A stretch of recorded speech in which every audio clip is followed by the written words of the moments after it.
God, what happened?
May the souls of our departed keep fighting.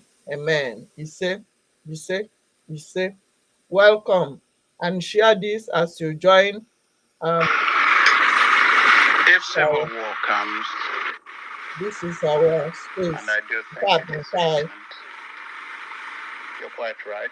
We are joining. It will for us be liking it to notify others. Today is our fundraising.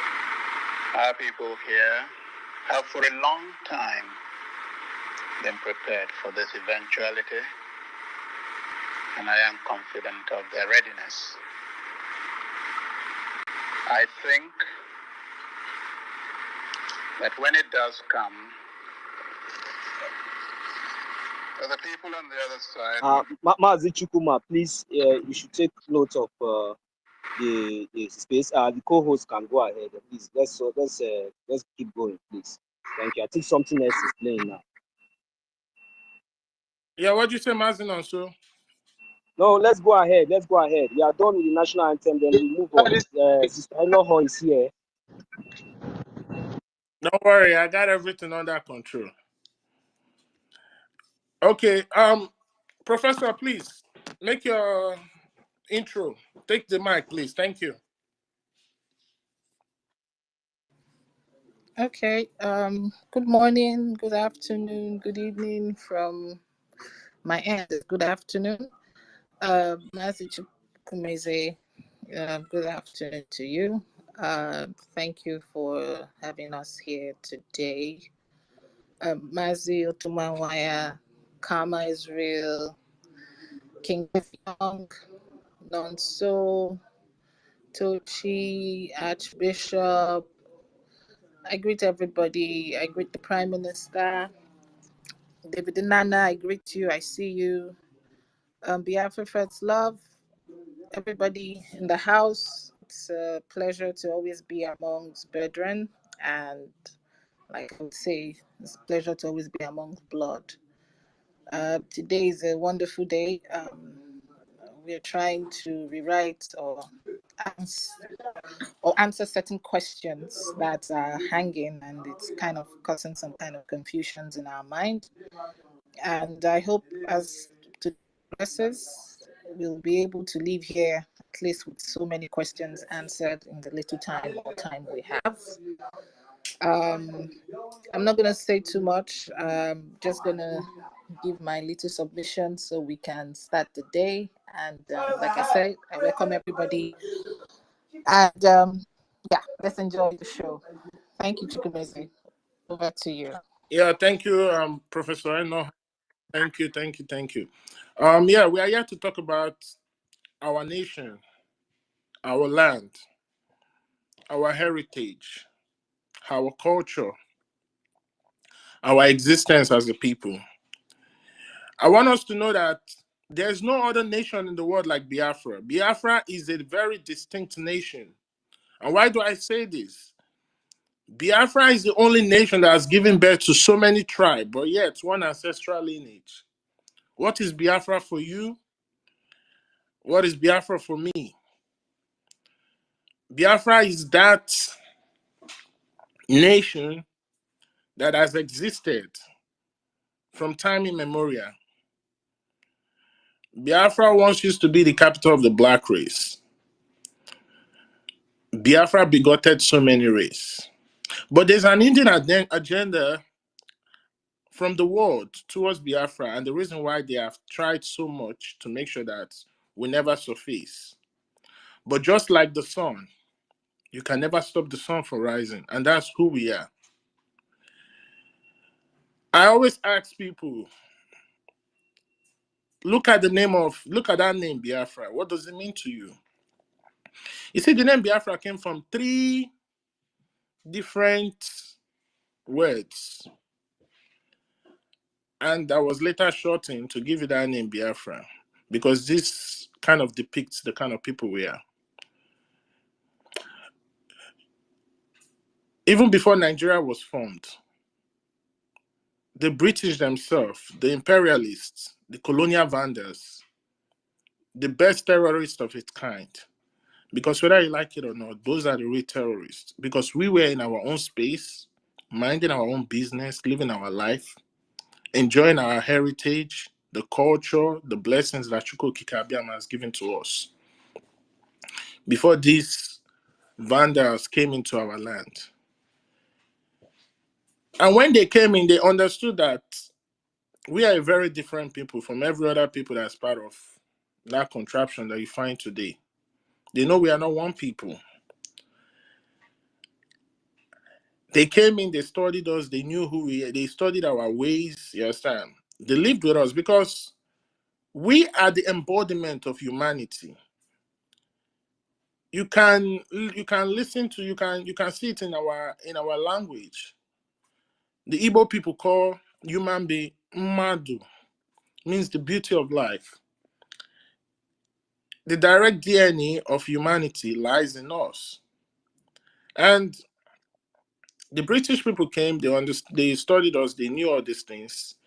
They even tried to act like they were like just good people coming to, like our people, our forefathers were welcoming, very welcoming. And they used this and they took advantage of us. And the reason why they even hate us more is because out of all black race, Biafrans were the ones that were the last to be conquered by the imperialists, by the colonialists. And because of that, they had so much hatred for us, because the casualties that these colonial masses experienced during that time was nothing that they've never seen. And when they eventually were able to get their foot in Biafra land, they vowed that they will never let us rise again. But like I say, can you stop the sun from rising? You can't stop the sun from rising. So that name Biafra came from 3 different words in the Igbo language. It is called Biafu Ora. It says, come and see the sun, that was shortened to give us that word Biafra. So you as the Biafran, just know that wherever you are, you carry that light. And it is time now that we start to do the needful to make sure that this nation given to us by Chukwu Okike Abiama, preserved by our ancestors and passed on to us, is a huge task that must be achieved. And let me tell you something. You see, I don't want us to blame our ancestors for whatever, any mistake or anything, because without them, we will not be here. And I need you to understand something. The mistake that they made 500 years ago when these colonialists started coming in, it's as a result of the time and the season they find themselves in. You see, in Igbo, we have 4 eras. We divide the era, the celestial sphere, into 4 different eras. Not because of they decide to, but because our ancestors were smart. They sat down, they studied all these things. You understand? That was how they were able to do the great things that they achieved. And let me tell you something. Whether you like it or not, no white person invented anything. Every patent that gave birth to all the innovation you see today, even the one that is going to be invented in the future, were all done by the black race. That was why they will keep on telling you that you have no history. Because when they came and conquered us, they took everything. Even as little as a tiny paper, they took everything. And they went and they stored it in their archive. And from time to time, they continue to look into it. They tell you witchcraft is bad. They tell you wizardry is bad. They tell you your religion is bad. They tell you your spirituality is bad. They tell you your culture is bad. They tell you that the things that your forefather, the markings that your forefathers left for you, they tell you that everything is bad. They told you that everything that your forefather did is bad. But yet, they have it in their archive and they continue to use it. So, my people, you need to know who you are. And it's only when you know who you are and you know the history of your ancestor, it's going to resonate that anger in you to say, why did this even happen? And you will stop nothing more at making sure that you try to change history. So I don't want to speak for too long because I know I see a hands up. So I will just give the mic to our mid Briggy. I'll give him, sir, please, 3 minutes. Just take 3 minutes because we have a lot to talk about today. Then Professor Enoho, I hope you're preparing yourself. So after our mid Briggy, then I will let you have the floor. Thank you. Yes, brothers and sisters and lovers of freedom, I like this neologism, this new entrant in the expansion of Biafran freedom, emancipation, and the gospel, meaning the word of God, the word of the nature, which means the word of the people of the nature. And what he has been saying is in correspondence to the word of nature. And I greet every lovers of freedom, and especially the Professor Enoho, Chukwumeze. Kama Israel, everybody here present, Tochi, the minister Otunwamwanya. Yes, we shall meet in Laiti, Finlandia, the king of EFFI. Yes, man, you have known so. You still have, we would need the likes of Nosonkwa to come and get education because it's very important for the diaspora to get the education at the same time for those in homeland to get education, real education that must protect the interests of the people. That is the reason why you have Biafran Republic government in exile and Biafran de facto government in homeland, because I talked to make sure that everything is coordinated in such a way that people will understand that, look, we are all one. Now, when our brother was speaking something, it get to my attention that we should speak on that, because we need to let our people to understand the way that we're supposed to be following this particular opportunity for us to liberate ourselves from the shackles of colonialism. That is the most important thing, what you call the premise inter pares, the lacuna of things. The most important thing is for us to understand that colonial master did not come to develop Africa. Whether it came with Islamic religion or it came with Christian religion, or it came with the kind of education that will make our believed who is who, or our believed elites, not to bow down to the plight of the people. I am cooling down in this arco temporale to explaining to you that if you have somebody like Ngozi Okonjo-Iweala, never you think that you have somebody. If you're a woman and you are thinking that you have had a woman that is working at WTO, never you think you have a woman.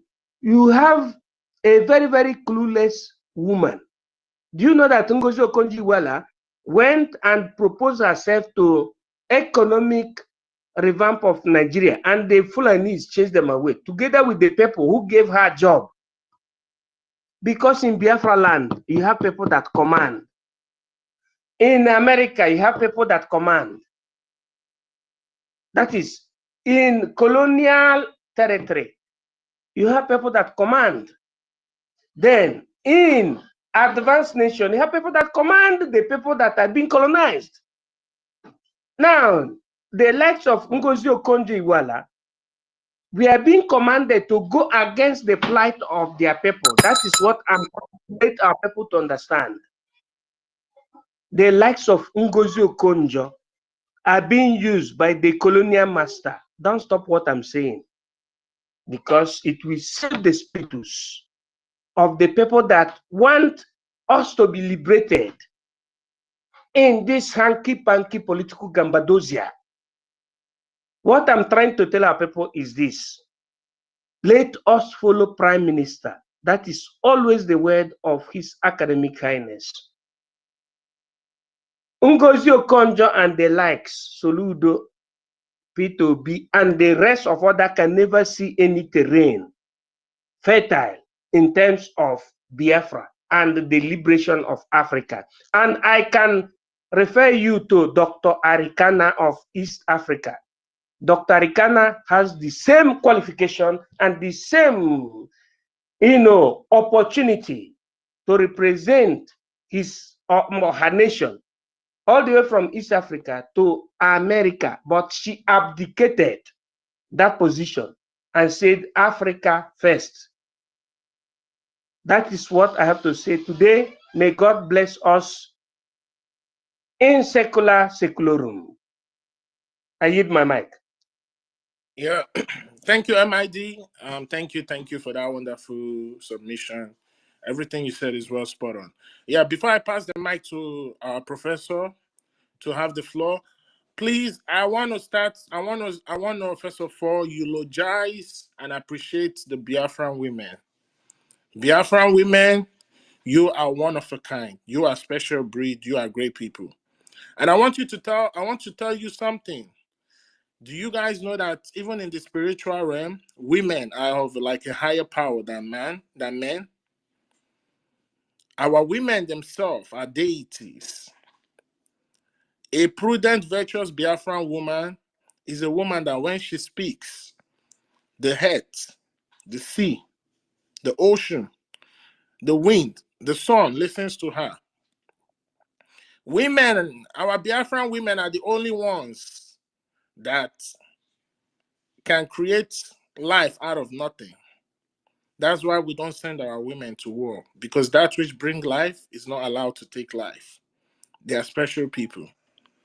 And I also want to let you know, if you don't know this today, know this today.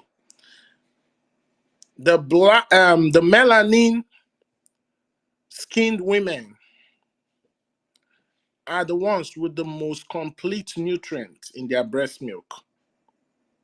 Not to talk about Biafran women who are the first women that ever existed before every other races. So I just want to tell our women, thank you. Continue to do the needful for Biafra. Our leader said at the moment our mothers join this struggle, we will see different changes. We will go to a very, very high level. And today we have a lot of them doing the needful. So on this note, I will give the floor to Professor.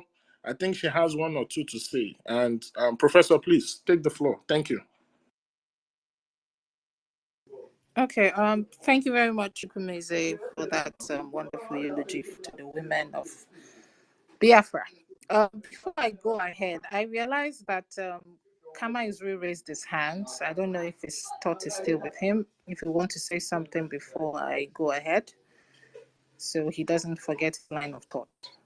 And I also realized that Nonso did the same. So, Kama, are you there? If you're there, just... Yeah, you can carry on. I'm gonna ask you a question later on, so you can go ahead.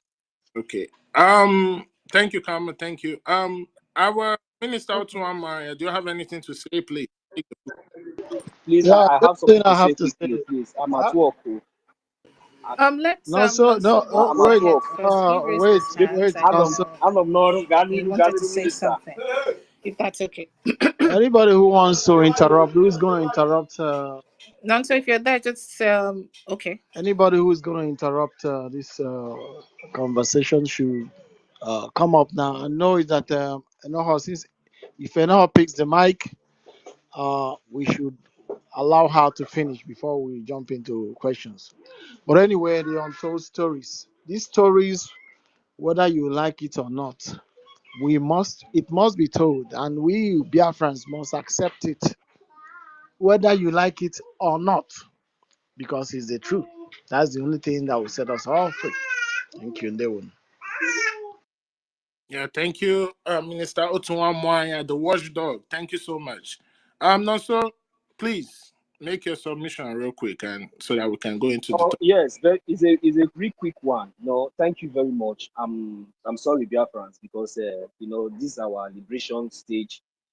I'm even at work. This is not allowed, but I don't have any choice. This is I the can't stage. hear Nonso. I don't know Am if I it's coming out? me or... Don't, Professor, just hold on. When you finish, let you go. Go ahead. Nonso, go ahead. Oh, okay. So what I'm trying to say is that when I heard our brother Mazi Chukuma, when he was saying that, I know our minister MDI, when he said that if you have people like Koji Iwala, that you don't think that you have anybody. So that is just the fact, because the reason why these people will never come out to support this liberation, even at this stage, it is because right from the beginning they already see the evil, because of their evil conscience, because of their what the kind of evil that they have committed. It will not allow them to support this struggle, because let's just imagine now, when Biafra comes, somebody like Peace Stand up. or somebody like P2B, Stand up. being your driver, like bus normal public transport, because the kind of life these people are living, and we think that these people are big or so whatsoever, or they are important, is a life of like a common taxi driver here in Europe. You understand? So, but when they come to Africa, we look at them as if they are something else, or I don't understand. So the reason why these people will never come out fully to support this struggle is that because they cannot imagine maybe tomorrow seeing themselves like Chukwumeze, is driving Nonso still speaking? Because I can't hear anything. transportation in Yeah, Biafra land. massive. So Round up, please. their evil conscience will never allow them to support what Okay, you we are know what? doing. I think I I'm leave my just mic gonna here. go Thank you. down and Since come back again because Siloho I is not can hearing hardly me. hear anybody. I don't know if I'm even audible. Professor, don't go nowhere. Okay, I think. Anyway, Biafrans, like I said, I welcome you all once again. Do you know that there was a treaty between Biafra and Britain to never join us with this current construct you have in Nigeria today, the colonial construct? And let me tell you something. Have you asked yourself, why is it that they don't want us to leave this zoo? Why is it that they keep trying to keep us to remain in the zoo? You know why? Because it is to continue to maintain that agreement, that discussion that was being done in Berlin, which we call the Berlin Conference. Because whether you like it or not, that conference is what gives birth to everything that you see today. The Europeans themselves had to come together to have that conference so that they can stop fighting among themselves, but instead unite on how to conquer Africa, subjugate us, and keep us in bondage. So please, it is important that we know all these things so that we know what we are fighting for. The Prime Minister understands this. He knows that we need to be free in order for us to achieve our potential. So I think Professor Enoh is back. So please take the floor. Okay, thank you very much. Am I audible? Yeah. I just need. Okay, from the listening section, am I audible? Just the thumbs up is fine. Okay. Okay. Thank you very much again, and I'm just gonna go straight to the topic. It says Untold Stories of Biafra, 1827, Biafran British Treaty. Okay, so this particular topic is interesting to me because I was doing my usual rounds online and checking some certain things, and it occurred to me that, I came across the 1827 treaty, and I think somebody has mentioned it on Space before, so I decided to check it out and know exactly what happened, because I couldn't deal with the fact that everybody you meet or trying to talk about Biafra would only tell you Biafra started in 1967 and it was Franco Pigo that gave the name Biafra. All those narratives were just not working, and narratives like this is what, the generations coming before us, if we don't do something about it, will carry on, and then all of a sudden lies will become old, and it become old truth because it's a lie and nobody said anything about it. So I started, Comrade, my usual. comrade Professor Enoho, Please, comrade please Professor Enoho, don't can please don't, don't interrupt. don't Please. worry, don't worry. It's a colleague. It's a colleague. It's a colleague. There is something I want to say. She is a colleague. She will understand what I'm saying. Please allow us to say it. We are historians and we understand ourselves. If you would permit me, I will direct the history exactly to what she is saying, because we are trying to help our people. It is. Oh.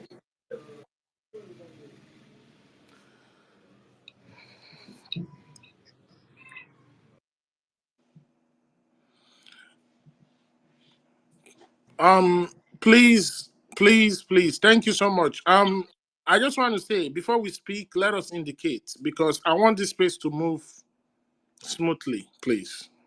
Professor, go ahead. Thank you, MID, for that submission. Professor, please go ahead. Take the mic.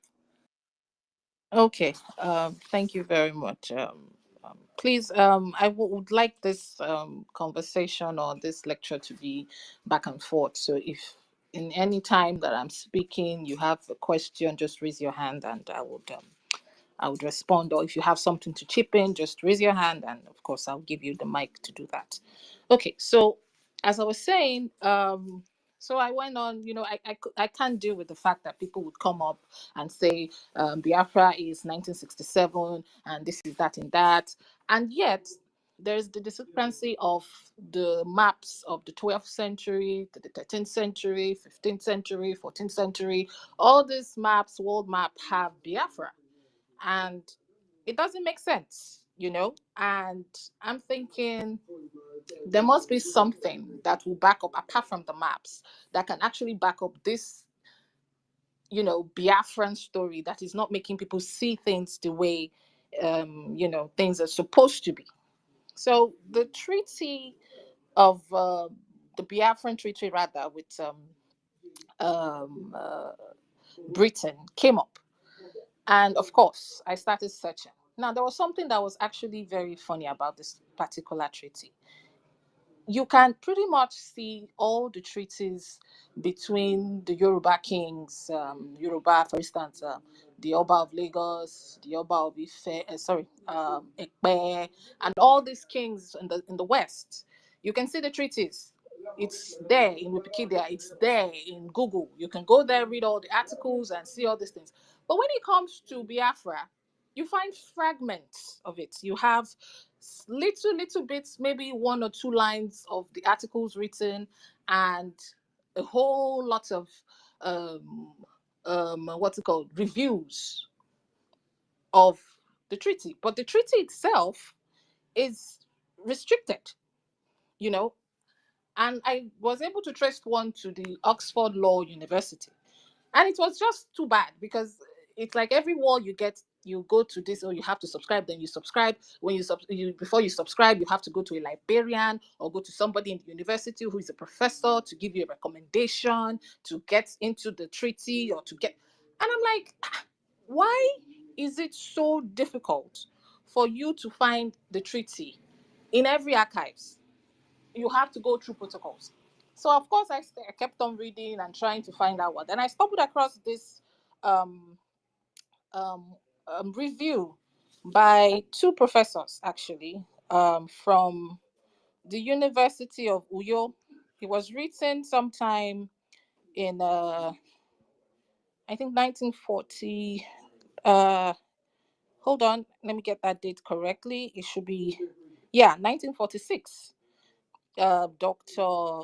Aniete Enyang, PhD, Department of History and International Studies, University of Uyo, and Dr. Manasseh Ididem Bassi. I'm sorry if I got that name wrong. Both of them are from the University of Uyo.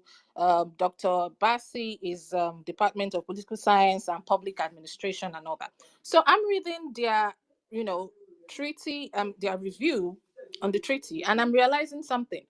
The treaty was actually done in 1827, and this treaty was because they have been trying to, they came at first with the war, and it wasn't working. And they went around having treaty. Now, one of the things that struck me was when I went back and read the full treaty between the British Royal Highness at that time and the Shekiri people, which they called Jekri. That was written later in 1885. I'll post that on the trunk box. I don't know how to do that, so I'll just post it, and maybe Chukwumeze can help me put it there so that everybody can actually see it. Hold on, let me just put that up. Yeah, So okay. You can tweet it, and I will just add it to the timeline. Don't worry. okay, And so I'm just gonna post it. It's the full treaty, and you can just see it. Hope it's clear enough because it's a kind of a photocopied copy.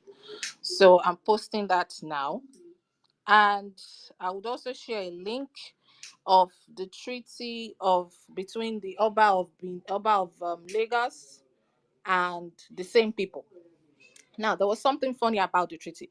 Every of this treaty written was not written Nigeria. It was written the treaty between the British Empire or the British Kingdom, Queen of England and Ireland and all blah blah blah and co with the kings and chiefs of the Bight of Benin and the Bight of Biafra. Now, to back that up, when the treaty of when the treaty was written with Biafra, the only thing they didn't allow the treaty to be out there, but they allowed the map of the treaty, which shows the clear boundaries of the treaty with the people. Now, when you read, I'll try and see if I can post the article. It's about 5 pages of these two extraordinary doctors. When you read this article, you will find out that they actually wrote a treaty with Biafra and saw that, of course, our people were smart and started getting in on them, that they were trying to come in with certain colonization. So they started telling themselves, okay, let's see where this treaty is going to go. But these guys who are master of deceit, by the way, the so-called British Empire, masters of deceit, went around nations. It was written Biafra Empire. Biafra as a whole, the map stretches out. Let me just post it because it's kind of in my mind. I'm still trying to understand what's going on. Why are we, why is there a treaty written and some people went behind and did another thing and nobody is asking questions or nobody is actually holding them accountable, because a treaty is a legally binding document. Now, if you have a legally binding document that states that these two entities agree on so thing and one goes back without the other and creates something else, of course there should be some kind of punishment or something that is supposed to go. And if at the end of the day these same people are coming out clamoring for certain things, there should be a record that should bring that treaty to say there was a treaty with a certain people. They didn't just fall from the sky. We existed.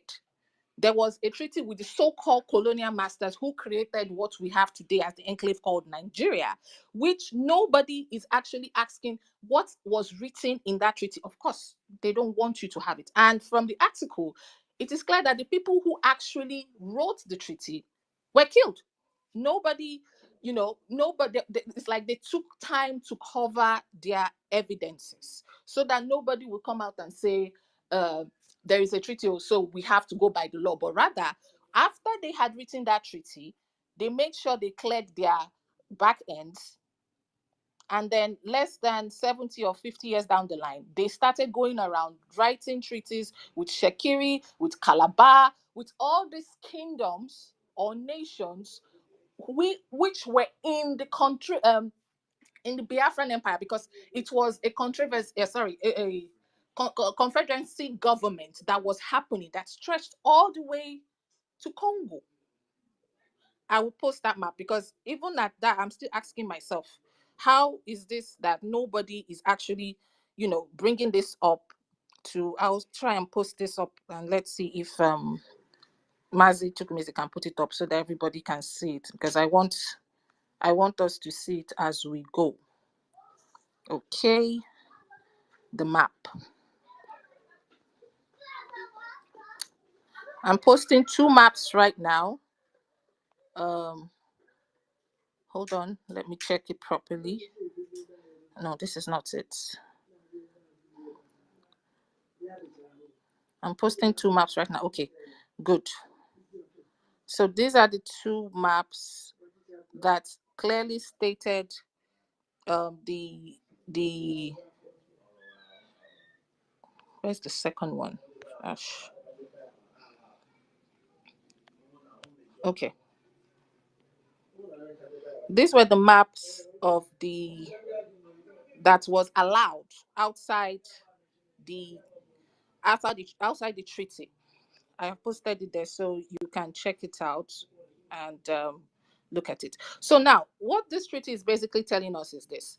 These guys came, signed a treaty after a long back and forth of power, of guns and all that, and they see it wasn't working. So they came in and said, okay, fine, let us do this. Let's come to a conclusion with our wars. We'll make you can keep your treaty. We can keep our business trade. We can do business on your conditions. And after we agreed, they went around writing treaties like the one they have with the Shekiri King, which was one of the most annoying treaties I have ever seen.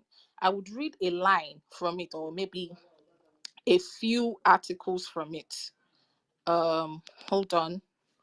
I'll read I think there are about 10 articles. So I'm going to read maybe the first 3 and the ones that actually turned my stomach the most. Because you come into a land and you see certain people and you create treaties after you feel you have conquered them. And one of the things Dr. Bassi mentioned in his review was you wrote a treaty with a people who did not speak your language at that time, in your language, and gave them an interpreter that interpreted it in the way you wanted them to understand, and made them sign something that they didn't even understand. Now, mind you, it wasn't like the people were not educated. It's just that English is not their language. Now, if you must do a treaty with a people who you know that English is not their first language, it is only natural that they should at least have it written in their language that they would understand, so that they know exactly what they are doing or what they are signing. So from what I get is they wrote treaties in their language, knowing that these people would probably write it in a way. And mind you, when they were writing this treaty, they made sure they wrote it with people who won. They did not put their names to people who were their stooges. And after those treaties were signed with all these other little nations, let me use the word little nations, because all these nations made up the government that we have as Biafra, from the Ijaw people to the Shekiris to the Igbos, all of us made up. We were like individual nations that came together to write our own treaty under that banner Biafra. And that was how we were. So they went around going from one place to another writing this treaty. Now, this was the one that struck me the most. After the first articles that says Her Majesty the Queen of Great Britain and Ireland and Co., in compliance with the request of the King, Chief, and people of Jikri, hereby undertake to extend to them and to the territory under the authority of the jurisdiction her gracious favor and protection. It is not your land, first of all. Then it went further to say, the chiefs and kings of Jekri, which is Shekri, agreed to and promised to return from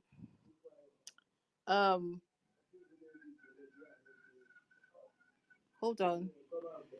I'm actually reading the photocopied version, so it's a bit hard.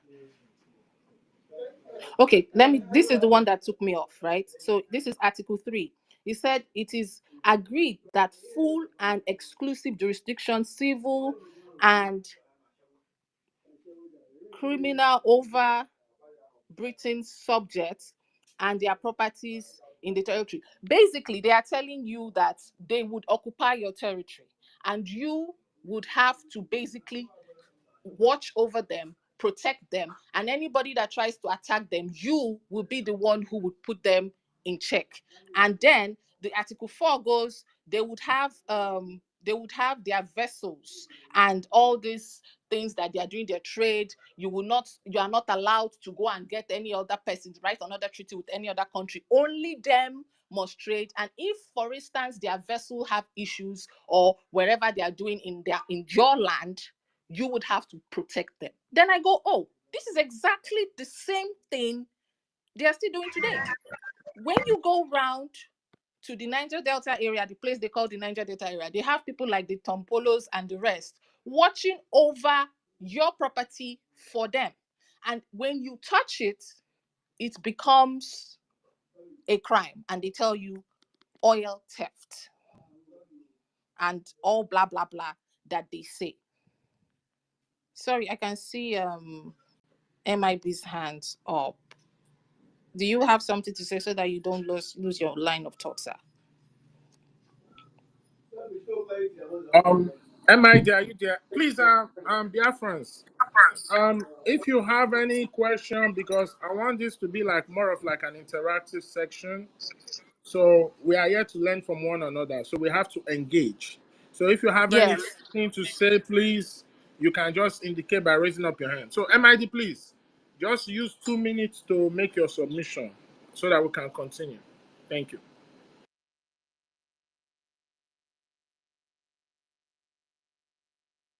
MID, are you there? He's connecting. I think he's having a network issue from my end. I'm seeing him connecting. So maybe if you can bring him down and bring him up. Thank you. Okay. All right. Professor, go ahead. Go ahead, please.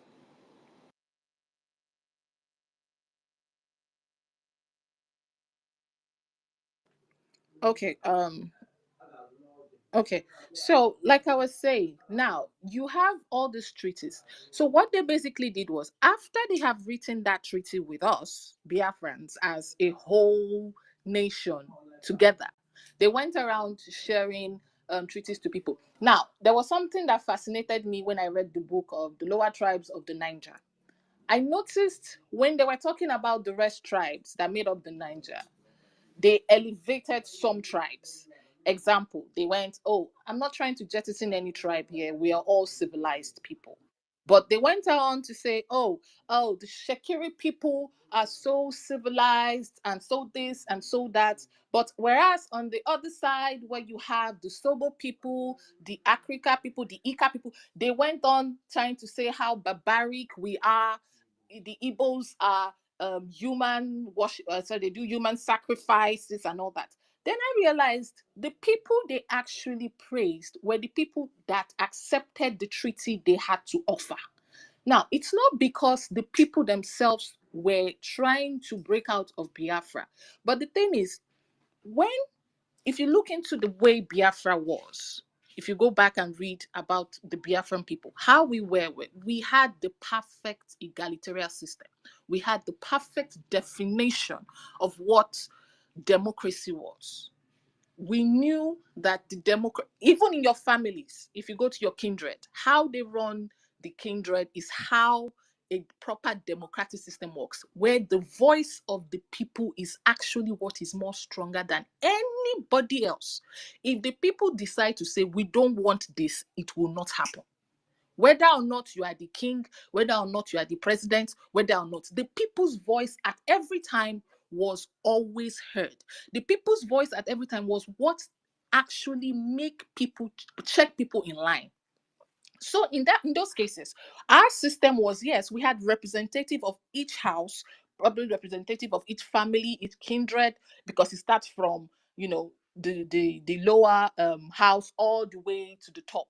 You have from kindred to, well, let's say from family to kindred, from kindred to probably villages, from villages to towns and all that. All these were offices that we all occupied. But there was one thing that was actually above all, like I said, the people's voice. So if you are probably at that time the one who is in charge or the power or the leader of the council, and you were messing up, the people can always come and say, okay, we no want. And once the voice of the people has come out, it must be fulfilled. For you to be able to buy the voice of the people, it means that you have to go to every nook and corner. So for me, I believed, according to this lady's this wonderful doctor's review, they went around looking for stooges that they would use, which they are still using till tomorrow. If you go around the system we have now, even in our local places, we have all these people here, from the government houses to our senators to whoever they are and all they call themselves. All these are their stooges that they use, and they come as Indians. They come sign on your behalf without you knowing. And that's exactly what they did.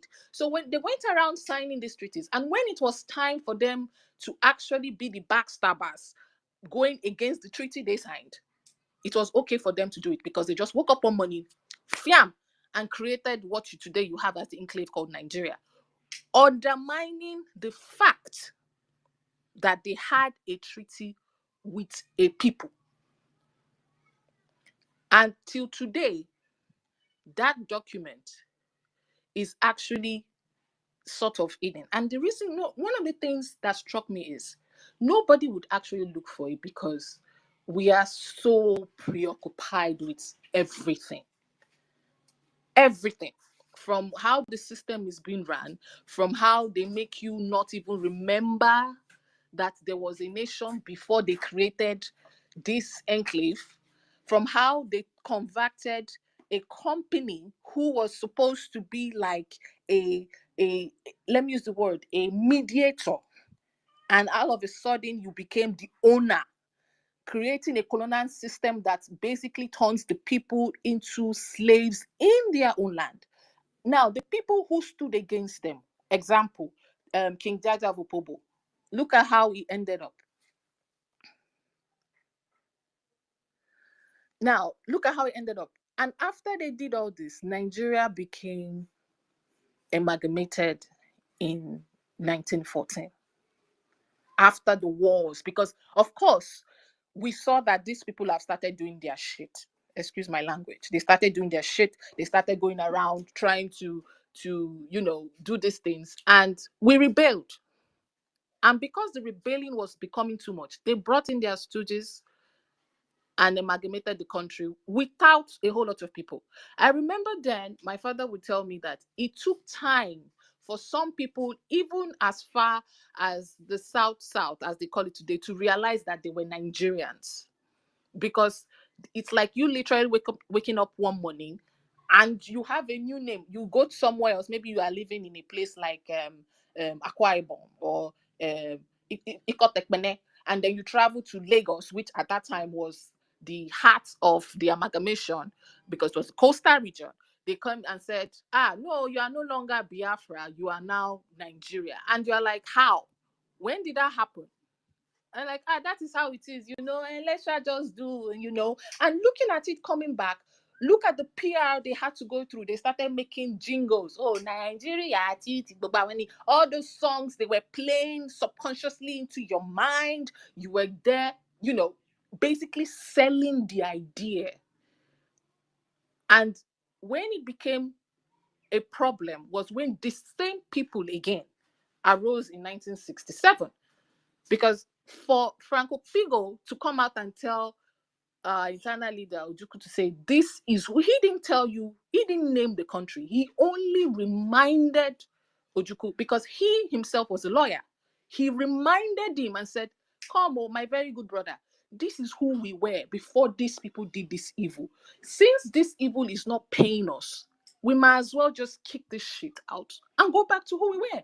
And of course, knowing the man that Ojukwu was, I am very certain he also went and did this reveal. And before he even started, he went around trying to meet the likes of Ken Sarawa, trying to make them realize or trying to make them remember that, come on, this is who we are. And the system we had was every single person ruled their own side. We had our boundaries. We knew our boundaries. But yes, we had a banner.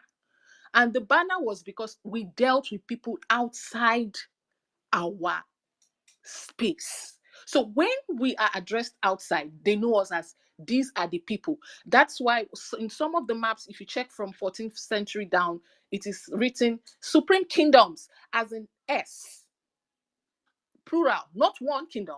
Supreme Kingdoms of Biafra. Some will say the nations S of Biafra, because all these nations agreed, came together based on the likeness we have, based on the similarities we had, and the blood we share.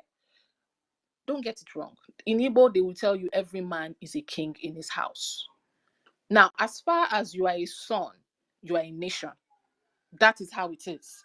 A son is as good as a nation. So when you leave your home, starting your own nation, it's automatically you become a nation. You are starting your nation. So if you must work together, all of you as a nation must come together to agree on a certain, line, based on the fact that all of us are connected. And that was how we were. We knew we were one people of different tribes, or let me use the word different bloodlines, but the same family. So we created that system. You can imagine how it started. And this is thousands of years. It didn't just start in the 1600, because their map is going 1600, 1400, 1200.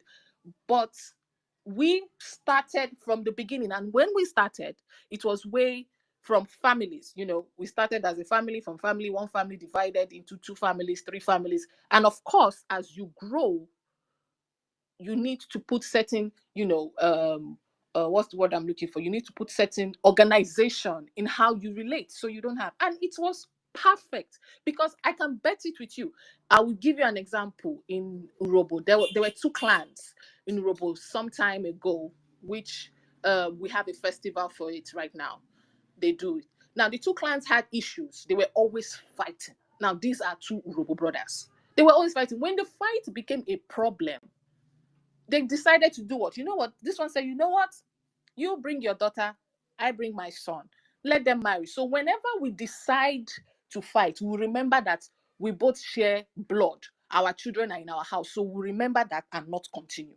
And I can assure you, because of the kind of system we ran, That was probably how we settled. If it has become too much, that was how we settled our differences. We would always look for a common ground and say, okay, you have this, I have this, so that we don't usually go back to fight. The strongest treaty usually is blood. When you have a house binded by blood, it is difficult for you to break such treaty, because you would think of the blood or the life that has come from that treaty. But in this case, the people basically wrote a treaty in paper, knowing that they are cunning, knowing that if they surrender, they would lose everything, and knowing that they have the plan to colonize a people, which they are still colonizing and giving you a shabbish ideology of independence because they are still in control. Knowing that, they simply just wrote the treaty, went on, had their Berlin conference, came back and began to destroy. And how they did that was, when they had written treaty with these people who they refused to identify, they still used the same people to fight themselves. Look at what is happening today. We are all the same people. This particular document of the Shekiri people, they have it. But tomorrow, when you tell them you are Biafran, what would they tell you? We are not. We are this. But hello, the treaty you signed did not call you Nigeria. It didn't call you Nigeria because that name did not come until 1914. And the same thing with the Yorubas. I will say, I'll post the link. You know, it's so funny. The Oba of Lagos, Oba Kosoko, was kicked out because he did not sign the treaty, and they put their own king or their own stooge there. I will post the link on the group. When you read the treaty, you will find out that these were two different people. Now, the treaty with those in the Yoruba land clearly stated what they needed. At that time, when they were writing their treaty in the 18th century, I think 1850 something. Yeah, I'll check the date. It was the era of when the British ended the slave trade. And one of the reasons why they ended the slave trade was because in those days, both the Americans and everybody else knew where the port of slavery was, and everybody was coming by themselves. So it was no longer a business viable for them anymore. So they needed to put a stop to it. And the only people that they signed such treaty with were the Yoruba kings. So it tells you where the slavery was coming from and who were the people selling slaves. They had a similar treaty with the Obas of Benin in those days. I will still post that there, but let me take questions because I can see some hands up. And yeah, I can see some hands up, and then we can continue. I think it was MID's hand that was up first, sir. So you can ask your question or make your submission so you don't lose your line of thought.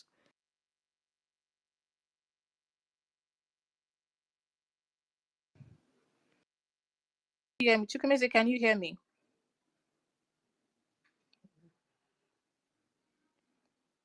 Hello? Yeah, Professor, I'm here. Okay. I was going to take a few questions because I could see MID's hands up is back, but I don't know if you can hear me. But if not, let Evelyn was here before Emeka, and then Kama is real. So let's just go that way, then we can Okay, continue.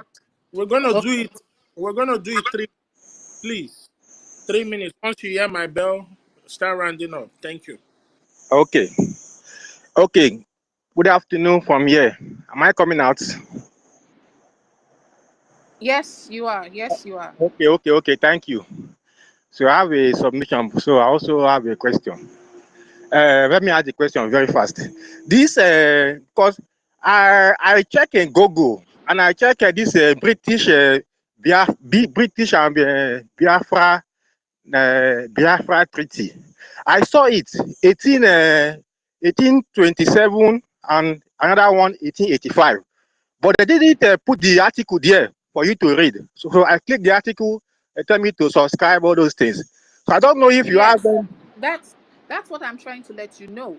It is only the treaty signed by Biafra and the British that you get to a stumbling block. For you to actually obtain that document, the protocol is out of this world. You would first of all get to subscribe, and then not just subscribing, you have to get a verified librarian to actually speak on your behalf. And you know what that is. The question is, if you are a Biafran asking for a treaty that they don't want you to get, it's a likelihood that you will not get it. So, do you have the article that you can share? That I treaty. don't have the article. What I have is the reviews. I have a few reviews. I could share that with you. It will give you an idea of the reason why they are hiding the article, because there is obviously a lot. And I'm saying this, I don't know if the British government has Because access to that why? document. I don't know. Because why I'm asking, But I want to know what is is it a group of Biafra? Is it a country? Or what kind of Biafra? Because the Biafra that we know now is the one of 1967 to 1970. So that particular one of 1827 and 1885. So we don't know whether it's a kind of a country that existed before or an empire, or so that is that. So what, let me just say what I want to say very fast. Thank you. So what I want to say, me, I am from Edo State. My mother is from Delta State. So, and what I want to say now is this. You know, the Nigerian as a system, as a government now, they have succeeded in dividing the Biafra territory. They scattered the southeast, south, and everybody now. So some people now in the south region, as it stand now, they can do nothing again because they are not one language and they cannot come together. And the government, the federal government of Nigeria, has succeeded in dividing them and buying some of their leaders, like Tompolo and Asari Dokubo. So inside this Biafra territory now, the only people that remain now that can be able to stand and bring the others together is the southeast, which is the Igbo, because there they have one language and they can control their people. So that is it.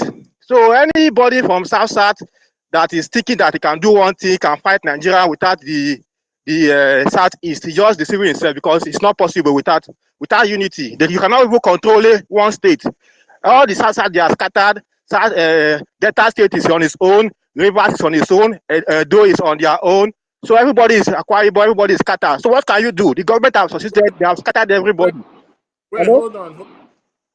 hold on, mute your mic, please, because I don't know where you're coming from. Are you asking a question or you are giving us narrative? I have Can asked you my question. I want to say something. I'm from Edo State. mute your mic? Mute your mic first, please. What are you? okay, I don't know, Chukwumeze, do you want to say something? Because I just wanted to answer his question before we go to the next person. Yeah. What I want to say is, I don't know where he's coming from. I don't know if he's trying to ask a question, or I don't know if he has been following what the Briggy has been doing under the leadership of our Prime Minister. Biafran has 40 United States of Biafra. And as I'm talking to you right now, more people are still applying to join, to become part of all those states that makes up Biafra. So you coming here and saying Akwa Ibom is scattered, please mute your mic, please. Please, this space, we're going to be organized and constructive, I beg. Because I don't want rowdiness. If not, I'll take you out. Yeah, so as I was saying, Biafrans knows who are Biafrans. They know themselves. Nigeria has never given us that level field to express ourselves, express our indigenousness, express ourselves as a people. So you coming here, I don't know whether you're coming here to say that thing intentionally. Allow me to speak now. I won't speak in. You just cut the talk for me. It's not good now.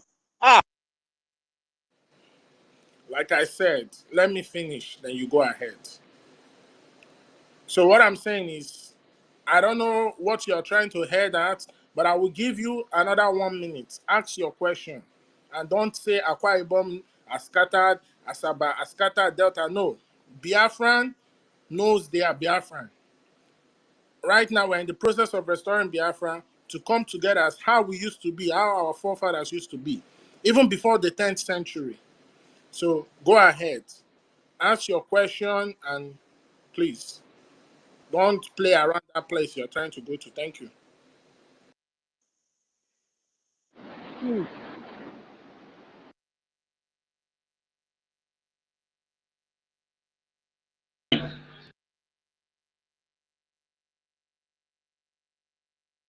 This person Alvin, ask your question. 1 don't minute, have any please. question. He just want to come here to disorganize us and tell us that. This is the reason why I hate coming to your space. Are you in echo chamber? Remove me and go and get Biafra alone. Remove me from your space. You can't even allow me to explain my. Nonsense. Now they go beg them, all of them, beg them. How you want beg person to come and know where he's from? Please, next question. He did there when they were killing Okoma, he did not say anything. I don't Kama know. Israel, can you go ahead, please? Now. Yeah, thank you so much. They can become Fulani. Mine is not more of like a Sorry, I can't hear anyone. Is anybody speaking? yeah. Hello? Yeah, can you hear me? you take Enoho hear out and bring anybody. her back so Have that to she go can down be and come hearing back it as Now well? they go beg them. When Fulani go meet Okay, them, they say, Professor, Nigeria. can you go down and come back up again? No, true. When Fulani go meet you for road, one kidnap you or one harvest your organ, you go tell them, say no, Enoho. not support them. Can anybody hear me? Please, if you can hear me, just give me a thumbs up because I can't hear anything at all. Can you hear me? Okay. Okay. But wait. Is anybody speaking? I'm going to take you down and bring you back up. They will scatter your Twitter space because you guys never learn a lesson. Stop giving these people mic. Stop inviting them. They're the one that is. Yeah, come on. Go ahead with your question. They will come and. Okay. Mine is not really like a question. For now, I will ask a question later on, but I just want to confirm what she was saying regarding the way we ruled ourselves. Because when I was doing the research, because other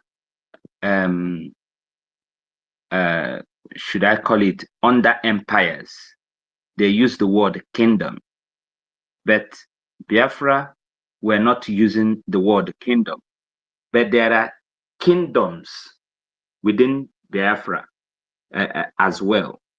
And the reason why they are not centralized as the kingdom of Biafra is the way we ruled ourselves,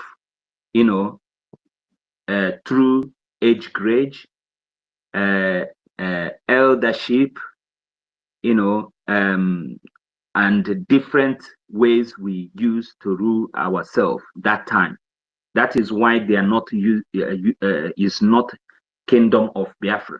But surprisingly, within the Biafra, they have kingdom of different kingdoms within the Biafra. So anybody having the mindset that Biafra started in 1967, or somebody named Biafra, actually the person is just like you're coming from Nigeria where there is no history, and it's hard for you to understand that Biafra has been existing even before British. I also made a research trying to also find out,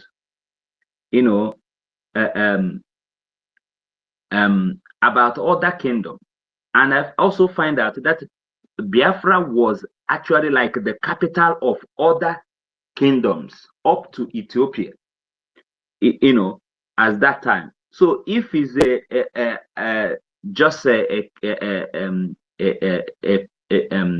empire that just started, how can it be looking after under empires around Africa all the way to Ethiopia?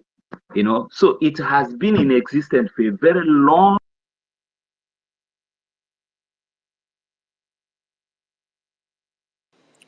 I was muted. Sorry, that was a mistake. Sorry. My apologies. Sorry. Okay. So it's just to confirm what Enoho said about the way we governed ourselves. You know. Enoho, are you back? Yes, I am. Okay. Come, I'm back. Another thing I'm gonna say here now, because this is the second time this particular document has been mentioned, and then we did a research, and it took us to Oxford. Is that Oxford? Yeah, Oxford Law University. Oxford Law Yes. University, and we wanted to Yes. get it from there. Then they said we have to go through library and all that. So for this reason now, Yeah. I'm gonna do a deep research and get someone to get me that document so that we actually see what is inside. So I will get that document. That would be very, very good if you can get it, because I tried, but I keep getting a brick wall, and somebody has to like sign a shorty. And I'm wondering why you would keep such an important document that a people that has a history of a people, and it's not public knowledge.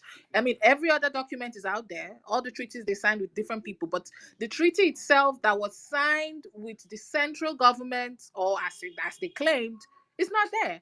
And then the next thing is amalgamation 1914, which is totally, as far as I'm concerned, a crime. It is a full crime. You cannot have a treaty which has evidence of the treaty, and then tomorrow you amalgamate a country with different people. Because if you look at the three countries, as far as I'm concerned, it was three nations that was amalgamated: the northern people, the Hausas, and all that. You will find out that these are actually three nations, different nations that came together. Until tomorrow, we are having this issue.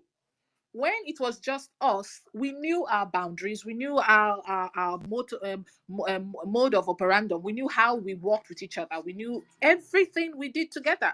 But now, this so-called amalgamation overran the treaty that was signed with a nation, an existing nation that had different nations under one banner. And today, nobody's talking about it, and they are making it look like it's a crime that we are. I mean, you broke your treaty. So if I decide to protect myself with weapons, and I am so much right to do so, because you have gone back and changed narrative. You have gone back and gone back on what we signed. It's totally wrong. And I think we should actually look into it, because it's going to change that narrative that people believe that Biafra just started 1967 and all that. Because of your lies, you are covering up evidence. You have killed 6 million people. 6 million. Until tomorrow, you are still telling us that that wasn't a genocidal war, when we all know it was. It was. If people said we're not going to be a part of this treaty, this contraption you did, by the way, that was illegal, and you went along and killed 6 million of them, and everybody is just pretending like it didn't happen. Thank you very much. I'll be very grateful if you can help us get that document. I think it's Let me say something, please. Okay, sure. There was something you said while you was making this your last submission. When the terrorists, the best of the kind terrorists, came into our land, they signed a treaty, even though our forefathers didn't really understand the language of that document. But one thing I knew they understood was the British should never include them in any union, because our forefathers understood that we were different people and we knew our boundaries, we respected our boundaries. And that's why, even though in those days, when our forefathers went to war, they go there, conquer the enemies. They don't take their land. They leave their land and they return back to their land. So this is common sense. So if the colonial criminals, the terrorists, signed a treaty with us, and at the end of the day, they broke that treaty and decided to join us in what you have as today as their company called Nigeria. So automatically, They were the one who were the aggressor. They were the one who started anarchy. So whatever that we are doing today, or whatever our prime minister is doing today, or whatever the BLA, the BDF, or the people of Biafra are doing today to defend themselves and push out the invader, it is justified under international law. These people think that we are foolish, but they don't know that we will use that their same ignorance, that they think that they are being smart, to defeat them. Thank you. I think Emeka Socrates is the next. Please use 3 minutes. Ask your question. Thank you. All right, thank you very much, and thank you very much, Professor Enoho. I'm really very, very grateful to you for this. Going back from the beginning, I could see the map that stretches all the way to Congo, and I remember 10 years ago, I met a Congolese, and he was saying, if I look at him, that you will call him a maker, that he actually looks like one Igbo guy. That's what he mentioned, and we were all together. We all laughed at it. Again, there was a meeting, I think it was about celebrities and all that. Another Congolese guy still said the same thing. Now, seeing this map, of course, it proves everything that these guys have been saying to be correct. So, and you just gone through it very, very well. From that map, you could see that it was changed by the gerrymandering they did in Munich in 1864. That changed that map that went all the way to Congo, that went through almost to Angola. So that is very, very correct and very nice for us to note. And then, of course, you also traced how we came to 1967. And that is very, very excellent, because people have been talking about 1967 and they've been saying that that is not Biafra.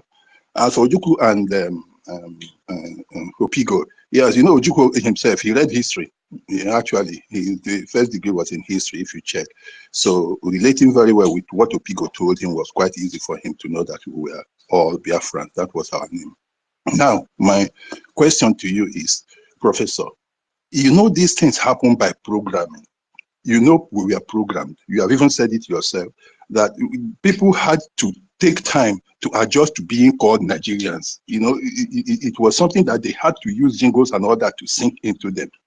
So programming is very, very good. It works. We have seen that it works because it has worked in many of our people. Even our youths these days don't have common sense again because they have been programmed this way. How can we change this program? I am thinking that if not, I will DM you. I want you to give me a chronicle of all the places to find this thing. Even if we make pamphlets and start sharing to those in the particularly higher institutions, start programming now. We need to reprogram that thing. We need to reprogram the brains of these generations coming.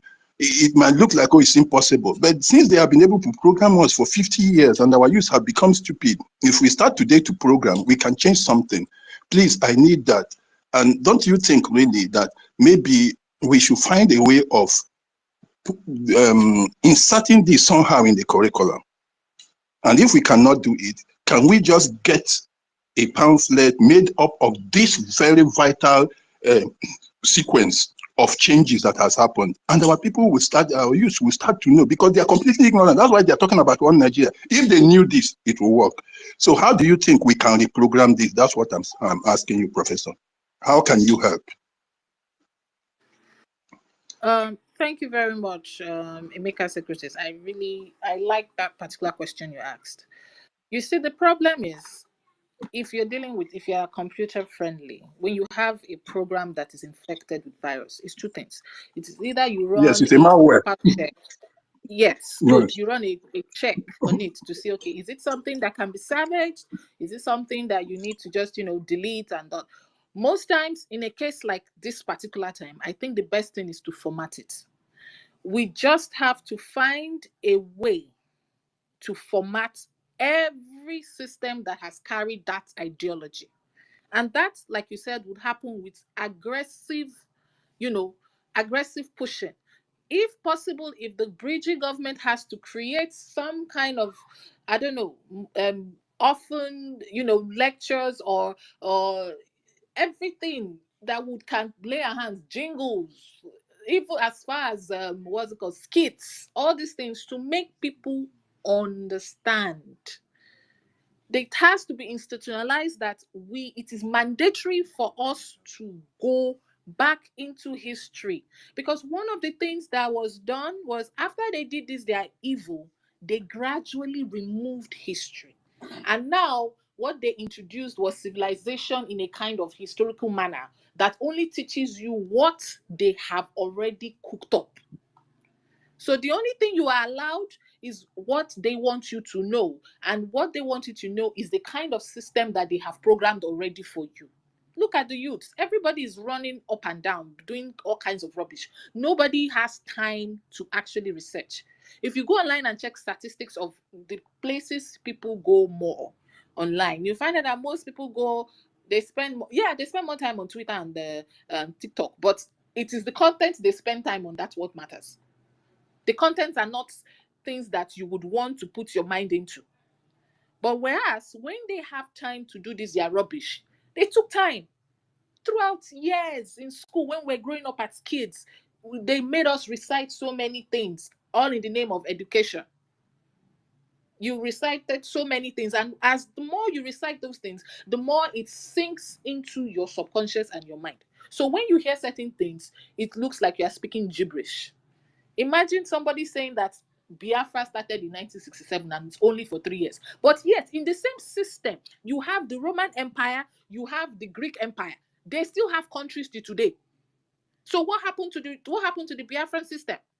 If the Roman Empire, that everybody knows, is an open knowledge that they dissolved into little bits, but till tomorrow you have a place called Rome. The Greek Empire was overrun by the Roman Empire, but today you have a place called Greece.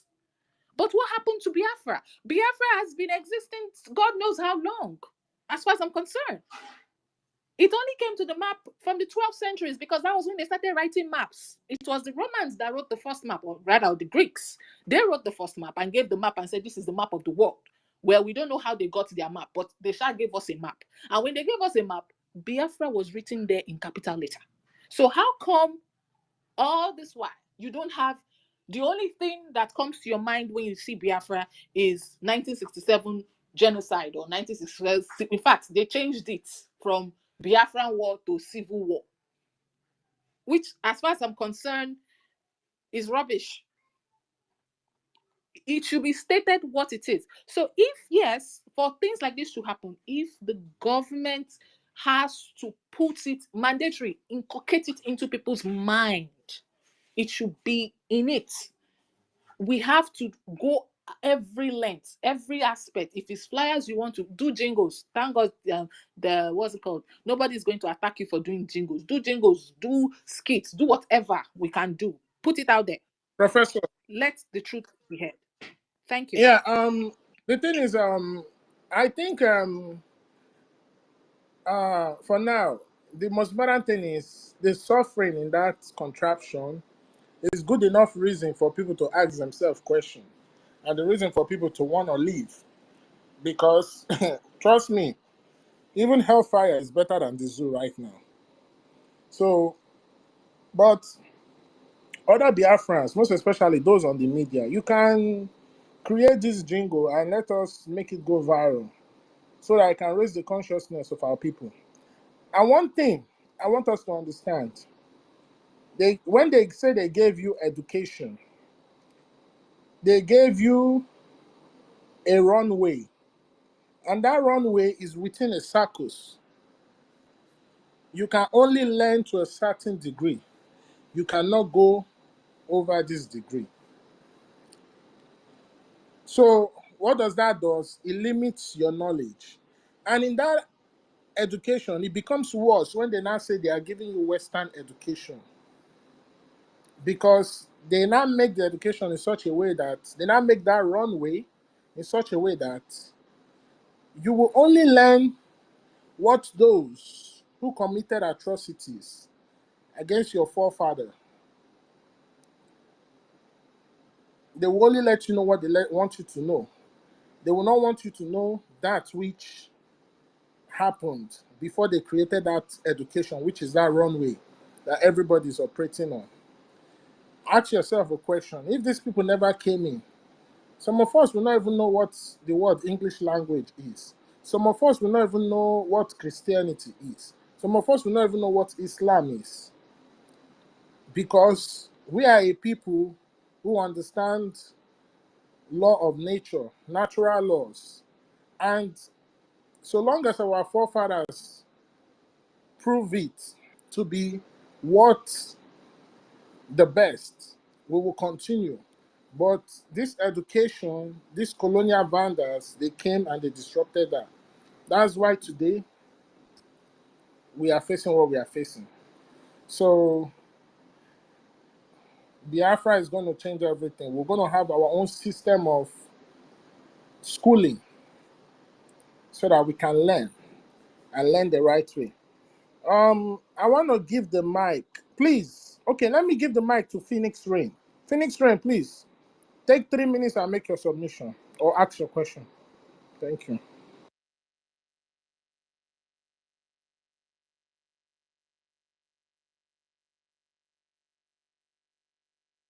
Phoenix Rain, are you there? Phoenix Rain. All right, okay, Mouthpiece, please. Mouthpiece, please take the mic. Hello, thank you so much, my people. I'm at work, but I am loving what I'm hearing on space. I greet you, Chukwumereze. Every time when I want to call you, I call Chukwumereze. Thank you for hosting us, my wonderful sister Enaho. Thank you, our historian. And I want to thank each and every one of you here on space. I don't want to call names. Who's muting me? Sorry, I mistakenly pressed You the guys, mute button. My dashboard. you guys have. What are you guys? Sorry, I'm so sorry. It's okay. I Okay. bet they don't call me. Have I been called? No. I couldn't hear anything again. Hold on. All protocols observed by people. Okay, so you see, it is. I think that we have to go back. In fact, our people have, most especially the youths, we have to go back and read Things Fall Apart, because it has a lot of our traditions, everything about how we all broke apart. So I think if you can read and read meanings into the underlying words of Chinua Achebe, then you will understand where we're coming from. So, and another thing is, you guys just go and look at our prime minister's our prime minister's page, where where that let me just go there, let me just read it from there. I think that would be better.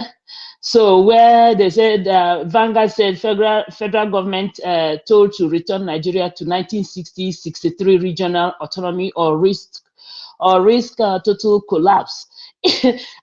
And I tell you guys, it is because of what we are doing, and they know that we mean business to exit Nigeria, and we are living, and we mean it. So whatever they are doing, if our brothers and sisters, the Godomigodos, the Ekas, the Igbos, the Akwa Iboms, the Shekiris, all of you, if you know yourself now, just enter the ship. We are moving, we are going home. So I just want to throw that one in there, just for our people to understand that this our history that Chukwumereze and Enoho are teaching us today. Look, it is our history, and we have to really join and make sure that we go back home, support our prime minister, and do the needful. Contribute for your freedom, because we must go home, no matter what they want to do. So we are not going back to regional or whatever. We want to exit that contraption. We were never in any agreement with the British to be in that contraction. So we will, in fact, the moment Biafra is redeclared, in fact, there are a lot of people who I don't even know that are from other countries that are telling me they are Biafrans. In fact, there's a lot to talk about. It's just that I'm at work. I will just call out some of the people that I've met that told me they are Biafrans, even outside that so-called Nigeria. I'm telling you the truth. I think they are from Eritrea. This guy is from Eritrea. He was telling me that they are Biafrans. So I just don't know. So please, let's keep doing the needful and educating our people. And no, I think another thing we have to add is, the moment Biafra is redeclared is counseling our youths. At least we start from when they are in primary school. Start again counseling our people, bringing them back, because a lot has been dealt. A lot have been done against Biafra. Thank you, my wonderful brothers and sisters. Let me yield the mic now. I'll still be on speaker on the mic, so please don't take me down. Thank you. Thank you, our sister mouthpiece of the gods. Thank you so much. Phoenix Rain, I'm going to call you one more time. Take the mic. Phoenix Rain. Yeah. Am I coming out clear? Yes, you are. Thank you. Please, this question is to the host. If I don't know about what Bergie is doing, and I don't know much about Biafra, then I come out to speak like Alvin, would you educate me or gag me and provoke me and force me to leave? Which one, please? I will answer your question. So, what is your question? My question is, I don't like the way you address Alvin, because from what I see, I've met Alvin in so many spaces and he has defended Biafra so much. The way you gagged him, you did not allow him to learn, so you can educate him and let him know that, see, Beji is doing something to cover all the coastal line, but you forced him to leave. I don't think it is fair. You should have educated him and let him know what we have been doing and how we should have followed the PM. Please, sir, I would advise you and all other Biafrans, we should stop being hostile to people who do not know about us. There are so many people that are still coming up. I have been in the struggle since 2014. There are people that joined to 2021, 2022, 2023 that did not know much. If we continue to gag people like this, they may not like it and they may think we are hostile. The thing is, there's a space going on. The space has a host and a co-host. And I did not gag him, but he made me do that to him because I was trying to guide him. Let me make my own submission while he was talking. And he kept talking over and he got upset. So I'm not going to let that fly here, I beg. Adibin, he waited. When I'm done, he went ahead then. He would have continued. So do you have a question? No, I don't have. I just came to let us know that we have to accommodate those that are still coming in. Okay, let me ask you a question. You have been in this struggle since 2014. What have you been doing for Biafra? Or what have you contributed for Biafra? Unbelievable. Unbelievable. Do you know how many times I had to change my location because of this movement? Do you know how many people I have stepped on? I have to change my account because of propagating the gospel. Do you know the contribution I also make? Phoenix Rain has never been my original account. Okay. So do you have? Thank you. And I've worked for a popular broadcaster in this struggle. I've worked as a media team with him, Emmanuel Remedios. You all know Emmanuel Remedios. Anyway, thank you for what you are doing for Biafra. Wherever you are, continue to do more. Don't stop until we get Biafra. Thank you so much. Thank you. Sir Williams, take the mic, please. Sir Williams, are you there? Please take the mic. No, Sir Williams. Brian Williams. Sorry, Brian Williams. Sorry, take the mic. Thank you. Thank you, everybody here present, the host, the co-host, the ministers here in the house, or protocol duly observed. I love the topic because this is this is a topic I have delved into, trying to find my way, but it's highly classified, and you cannot have access to it except by state. There is nothing you can do, no matter how their level of education, professorship, or whatever. You can never have access to that. It is highly classified. And when Biafra comes, Biafra will demand for everything, and it will be gladly given to them because it's not state-to-state affairs. But that notwithstanding, I want to throw more light on this topic because, first of all, I will start by stating or letting people know when British came into the empire, the Igbo Empire, because why we use the Igbo is an ethnic group, and in any ethnic group, we have different types of tribes. So that word Igbo, yeah, is an umbrella with different, or you can call it a tree with different branches that have different, those branches are the tribes that made up it. So I want to start from there. These people came in 1802, British. And before the British came in 1802, there have been vagabonds wandering around the world, looking for people to conquer, subdue, steal from. And before that, the Portuguese were in our land. And the Portuguese were trading fine based on the trade agreement, exchange, or you can call it trade by pattern.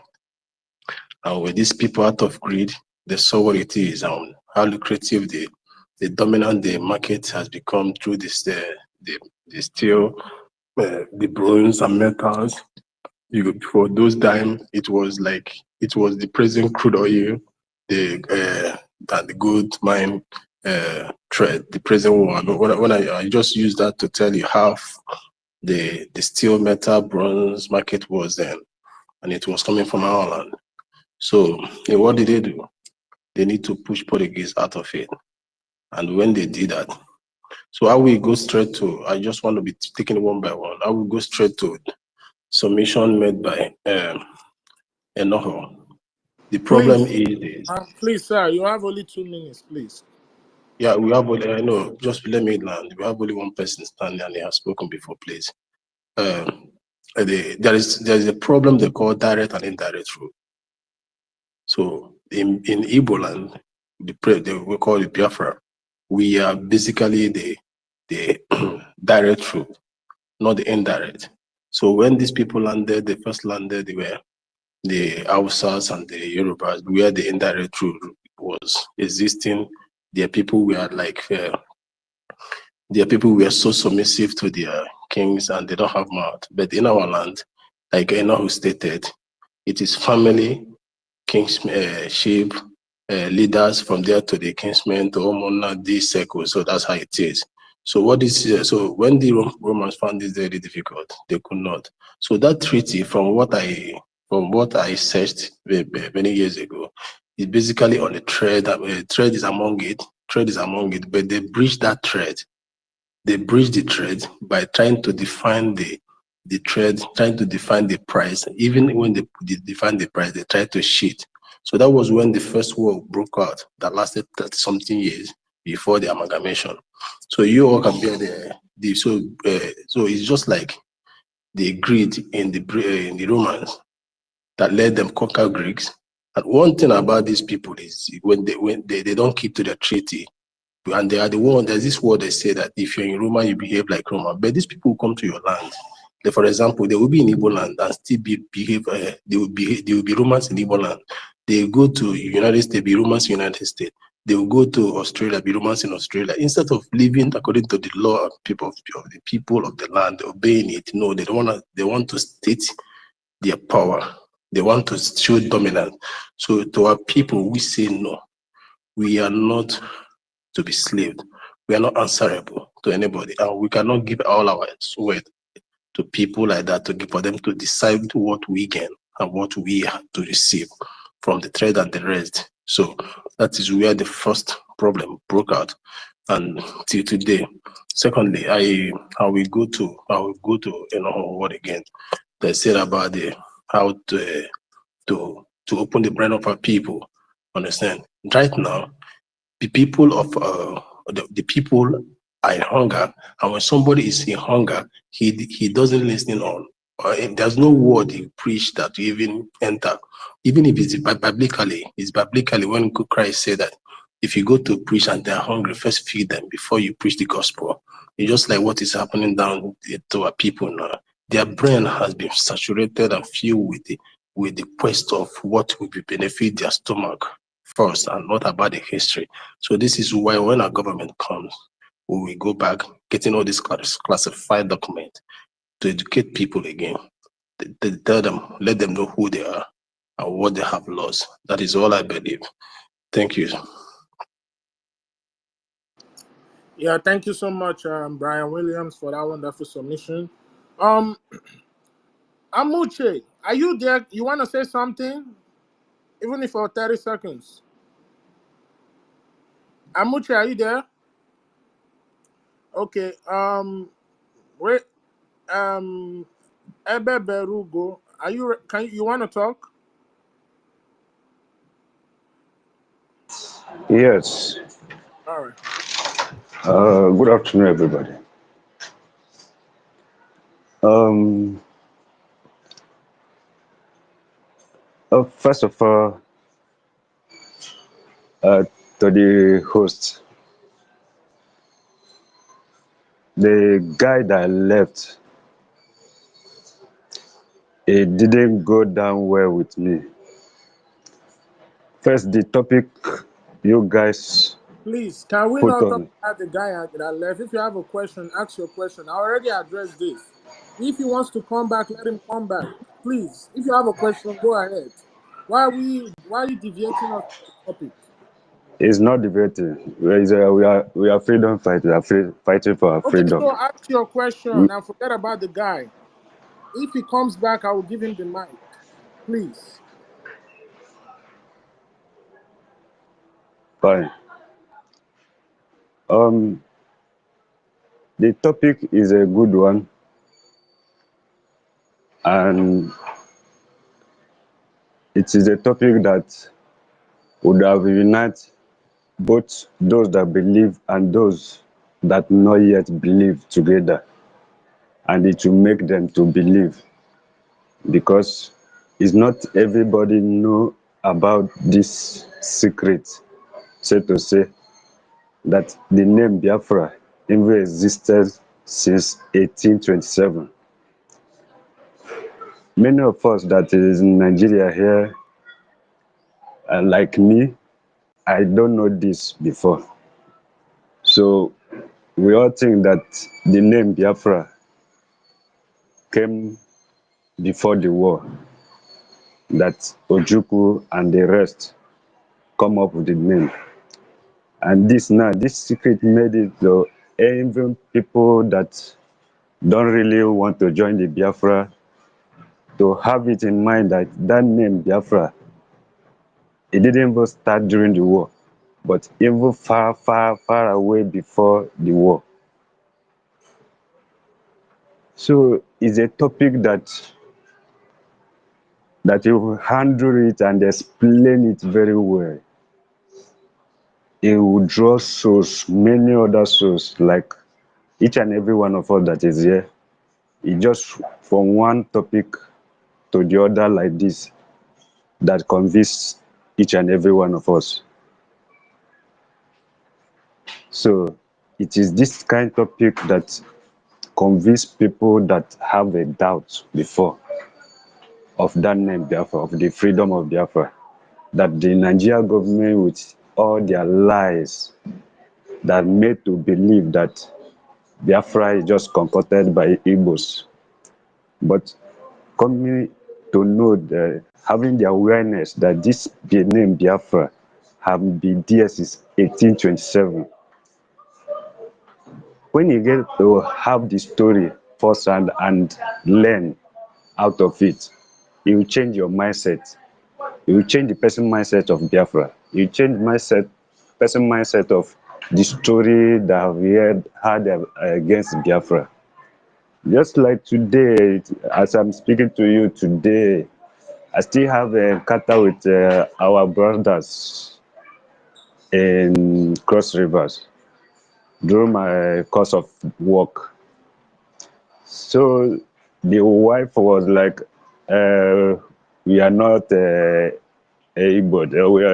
We are discussing something," and they said, and I told them that all of us are Igbos. So the wife said they are not Igbos, and then the husband also had to counter the wife, said what I'm saying is true and all that. But it's because of the story. The wife may have a different story that make her believe that. But it's because the husband has an awareness of another story, another thinking story that made him to convince that yes, we are all one. So it's by this kind of revelation that brings people together, bring those that disagree to agree. So that's why I wanted to. If you notice, we have been bringing up more than how many times because the network is really disturbing me. Each time I come to speak, and then the thing will kick more. So I wanted to say to you before the first person that I called to your notice about that. You allow anybody to speak as you want to speak. After the person done, you have patience and give those that do not Biafran, that not in the struggle, more space, more time to speak, to say their mind, to say where they misunderstood. Then it correct the person. Don't cut the mic on them. Allow them to speak. In a space, in a Biafra space before you open this, that I made a kind of submission of the same people that I counted in another space, just lamenting. Though the guy said that he doesn't believe in Biafra, but he also supporting Biafra, that he like the way, the courage that Biafra has. So it takes a lot of courage, especially those that are living in Nigeria. I know you guys outside contribute a lot, you spend money, but you can't compare money with the life of people in the Nigeria. Those that are using their blood for the sacrifice of Biafra. Money cannot be compared to them. It doesn't matter how much you put in this struggle. You cannot compare it with the life of people. So anybody in Nigeria want to speak, whether believe or not, allow the person. Then try. That's when you come in with your own awareness, with your intelligence, with your knowledge that you have acquired, to make him or her understand, to guide his path. Then the lie, a lot of lie we have had in this country, Nigeria. Then that awareness that you have as a traveler, then you bring it, you bring in and try to educate the person. Like this topic, if you handle it very well, there will be many souls that will be won. Let me use the word of Christians. There will be many souls that will be won through this topic. Please, try as much as possible. No matter how the person speak, allow the person. Let the person pour out his or her mind. And after that, then you can now gradually. If you still don't want to understand, allow the person to go. But please, don't cut them short. Thank you. Keep on the good work, my brother. It is freedom. It's not easy. And everybody cannot come at once. Like me that I'm talking to you. In 2015, I came to understand about Mazen Namdekan through prophecy, not through anybody. Before the 2015 election, my pastor, he made a prophecy that this election that is coming, that God is going to allow Buhari to win the election, but he will use another person, which is Nnamdi Kanu, to guide him for the evil agenda he had in this country. And after he said that finish, I start searching about Nnamdi Kanu in the Facebook. Then when I get him, I start listening to him. I started speaking and commenting in 2021 after his kidnap. After his kidnap, like 2 days, I didn't see any of the DOS, any of them that made a speech about it. I was wondering. I was running from one post to another, one page to another, one list to another, and I couldn't find any. I said, how can a whole man like Nnamdi Kanu, the commander of ESN, being kidnapped and nobody's talking about it? Till our PM pick up the mic. After him had waited for the so-called the leadership, the DOS, to speak and they couldn't speak. Then he picked up the mic and started talking. I began to follow him. So it is one place to the other. It comes gradually. Don't just. It's something that sparked the light on the heart of every man. Like me, it was prophet that sparked the light on my heart before I started following. And I cannot say that I don't have enough money to feed myself in Nigeria, talk less of to contribute. So I'm telling you the factual truth. I didn't contribute, but it is only with my own mouth, only with my own mouth now, and that I am trying.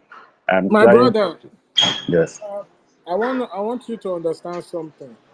yes, You see, we are all Biafrans, and within Biafran, we have what is division of labor. Please, can you mute your mic? Because it seems like there's noise in your background, please. So, if it is important to fund the government, yes, but at the end of the day, every Biafran has a say in Biafran, and you might feel like you're not contributing, maybe because you don't have the money to contribute, but I'm sure if you're a genuine Biafran at heart, there's something that you are doing that's also contributing to the government. Those in the diaspora who find themselves in the diaspora should be able to fund the struggle. You in the homeland, the least you can do is show the world that the Prime Minister has the support of the people in homeland by listening to the instructions and also voting in the referendum.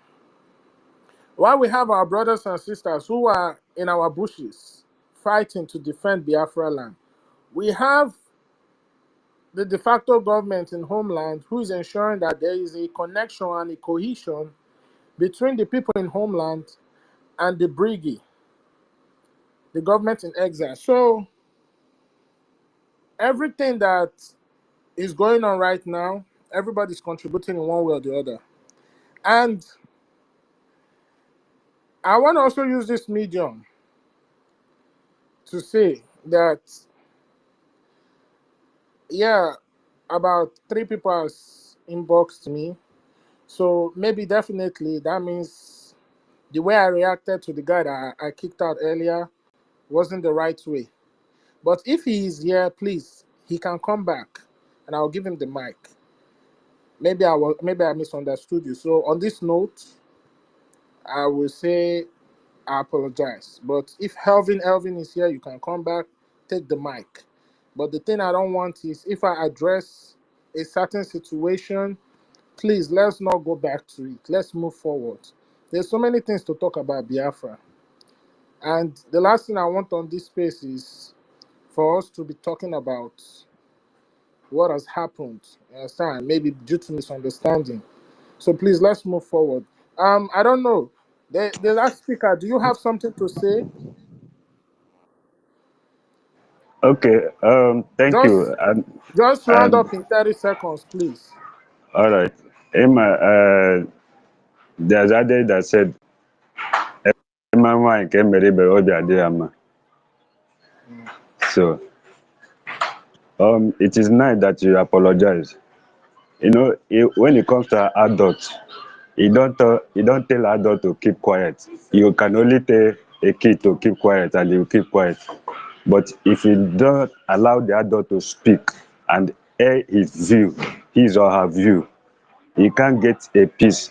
Even if he decided to keep quiet, there will be a kind of malice in between.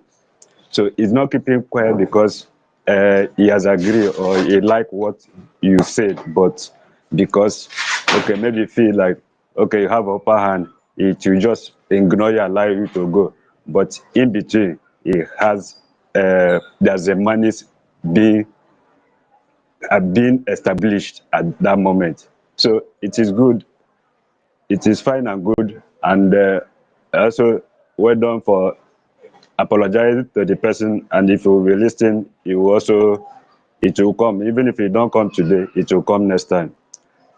Thank you for that, and keep on the good work. Keep on the good work. All hail Biafra. Thank you so much, brother. I believe like it is one courage to take a step to apologize to somebody, whether you wrong them intentionally or not intentionally. It is another even bigger courage to do it in front of the public, most especially in the midst of Biafra. So that's to go to show that I've humbled myself and I apologize sincerely to him. So if he's here, he can come back. At the end of the day, whatever he's facing is what I'm facing. We are all facing the same thing. Nobody's happy the way things are in Biafra land. And that's why sometimes we are quick to overreact when somebody or anybody, most especially those who's not a Biafran, started talking or start saying things that we find or deem misunderstanding.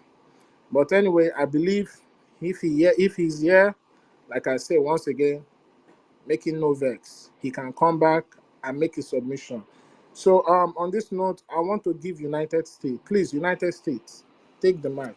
Thank you very much. Please, you read my mind because I just have a very limited time to speak. You know, am I coming out? Yes, ma'am. Yes, you are. Yes, you are. Okay, okay. Our sister, I know who. That's your voice, right? Yes. But I'm not seeing your account. It's like you're using a different account. I'm not seeing your account. No, it's a different. It's the same account. I just changed my profile picture. Okay, all right. Good afternoon, and good afternoon, everybody. Mazi Chuku Beze, great, and daalụ ụlọ, daalụ n'ọlụ ihe unu na-eme, biko.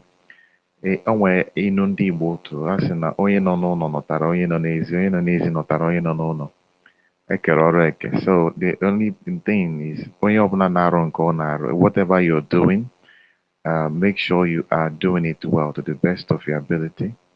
Continue to put your work. Like for example, myself, like my case is almost similar to his case, but the only thing is this: I said myself, I promised myself I'm going to give Biafra at least 1,500 votes, and I've delivered it already.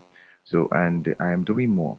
So, anything, speaking to people, you know, helping people, convincing them in the homeland, explaining to them.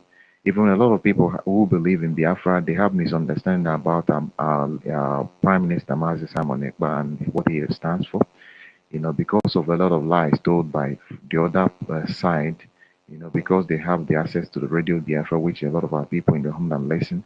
So they use it as a medium to now begin to uh, spread this information against our prime minister. But as many as I encounter, I try to tell them, explain to them that this is the real guy. This is the person actually is the reason that our leader Mazen Namdekano's name is being, you know, spoken, and he's the only person genuinely fighting for Biafra. So, and I know how many people have been able to convince and continue to enlighten the people. So that is what the work that the people can do. You know, those things are helping. So you just do anything that you can. So that is it. And that's one thing I love about Biafra and where we are right now. We're no longer a group, it's a government. So when you're doing it, you are now as a citizen, and you are doing everything you can to, to see the progress of your country. If you have knowledge, let that knowledge be used in advantage for the advantage of Biafra. If you have money, let it be used for the advantage of Biafra. If you have contacts, people that you can speak to who can, help our government in one way or the other. You have, you, there are people who are using their contacts, whatever is it your knowledge, is it your training, is it or your intellectual ability, is it your professionalism? You put it as a gift. Is it you are strong, like our men who are strong, who can carry the weapon, and they are making their sacrifice. So the important thing is that whatever you're doing, that the Biafra must be in the center stage, must be Biafra first. So thank you very much, and I appreciate this topic that you have here today, the topic on told stories of Biafra, because I've taken my time. The first time I realized this topic, this treaty, was during the time of Bruce Fine, when he was actually working with our leader Mazin and and I saw he posted something like that, and I actually went and I checked it up. And if you go to Oxford University, their online encyclopedia, you see this, the evidence of actually Biafra had two different treaties with the Britain, I mean British authority. So that's at 1827 century, 1827. Okay, and that was 18th century. And even before that, you also see that there is a Biafra in the map. I think it's the 16th century map. I think even a map that was before that time. So as at that time, even I don't think there is any even Britain is not even in that map. It was at that time. So you see, there were a lot of lies that were told to. Some people think that the name Biafra just came in the event of Declaration of Republic of Biafra in 1966 by Ojukwu. No, when Michael Pigo actually proclaimed, reminded our leader, our eternal leader about Biafra, they were just saying that they were thinking, what name are we going to call this republic that we want to declare? And he said, why not we go back to who we were before? So he was suggesting, say, okay, why are we thinking about a new thing when we already had our who we are? It's just like when we were our currency committee, we were thinking of what is the name of the currency we are going to use. And then we remember we had a currency, a gemma had been our currency, just like how we reenacted a gemma. It's not that we are inventing a new. So it was like, why would you want to reinvent the wheel? Why we already had an identity that we have. We can just continue with the whole identity. So it wasn't as if they brought Biafra in 1967. But that is the story that the enemy wants to tell. That's why they want to, because they had an agenda of alienating our people, and they, making some of our people think that this thing is being imposed. No, it is the identity. And in fact, the name, the Biafra, even extends beyond the territory of the current Nigeria. If you check that map of the 15th century map, you see that even it covers even the current Amazonia and some other parts. So, in a way, but it's just it is very important that some of these things are being unraveled so that people will understand that this is who we are, this is our identity, and you know one of the ways for someone to recover when you want to recover is that first of all you have to discover who you are. So, and it's part of this discovering who you are, because when you know who you are, then you can be able to fight for identity. And that is when you earn your respect. You can't expect to be respected when you don't know your identity. So it's one of the reasons. So, and even when you compare things now, you see that now Biafrans are beginning to, regain our respect now, because now we found our identity. So, and it feels good that you have it. Please, Mazi, can you come close to your mic? Because it seems like you're far from. Okay. Oh, am I coming clearer now? Yes, better. Okay, so I'm saying that it is good that we need to be having all these revelations and all these expositions so that we can discover who we are, our identity, and embrace our identity. And that is the only way we can actually be able to reach our maximum potentials. So this knowledge will help us, people, to understand that in this strange entity called Nigeria and everything that has come with it, we can never assume our maximum potential. So our maximum potential can only be achieved and in when we embrace our identity, which is Biafra.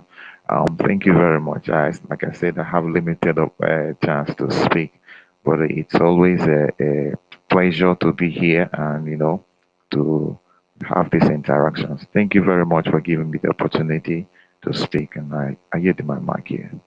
Thank you very much, sir. Yeah, thank you, United States. Everything you said is well spot on. I want our people to know that Nigeria is the reason why every black or every melanated skin people all over the world is suffering what they are suffering today. Because even the British that created Nigeria, they did it for a purpose. Because, these colonial vandals, these colonial, as a matter of fact, the British, to me, they are the one who took the craftsmanship of terrorism to the highest level. They refined terrorism. Whether you like it or not, the British Crown is a terrorist. The British Navy is a terrorist. The British Royal Air Force is a terrorist. The British Royal Army is a terrorist. Even their parliament is a terrorist. Everything about them is a terrorist. Out of about 190 something nations, these people have invaded over 170 something nations. And everywhere they go, you see the scar of the British there. Before Nigeria was formed, even after they broke all those treaties, the reason why they formed Nigeria is number one, despite the Berlin Conference, because that Berlin Conference was to create peace and unity and an environment for these imperialists, these colonial vandals to work together. After that Berlin Conference was sorted out, the next thing that the British thought about is, we are not just okay with these powers, we need more power. Even if we cannot be there, but we can have something. Indirectly, we can use it to influence Africa. Because the First World War was fought because of Africa. The Second World War was fought because of Africa. Even the Third World War, if it's going to happen, it's going to be because of Africa. And whether you like it or not, we are very close to that Third World War. But the only thing that will stop it is Biafra. The British people sat down in their United Kingdom and said, let us create a very huge black nation. And through that nation, not only are we going to be able to acquire massive resources, but also through that nation, we will use it to influence every other part of African country. So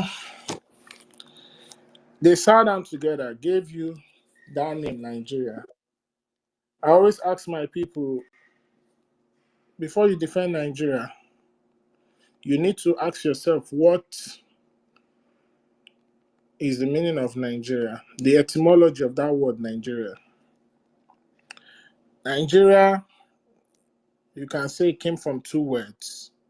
And you see, they thought they were so smart by getting the prefix and the suffix of that word Nigeria from France and Latin. Because nigger in France is means Niger. Niger in France means Niger. Then area in French, in Latin means geographical location. So when you look at it, you put that word together, you will see that it is just, in all actuality, the meaning is a geographical location inhabited by a group of niggers, which is a racist meaning. And that is why Nigeria has continued to be the way it is. They didn't even stop there. They went ahead by perfecting stooges, perfecting warrant chiefs that will continue to work for them. And when we, the Biafrans, because of our nature and because of the kind of people we are, we decided that we are not going to let this fly. We're not going to happen. We started to fight. And given to the history that they've known us for, they continue to do everything to make sure that they subjugate us and they kill us and they keep us in perpetual bondage. But like I always say, you cannot stop the sun from rising.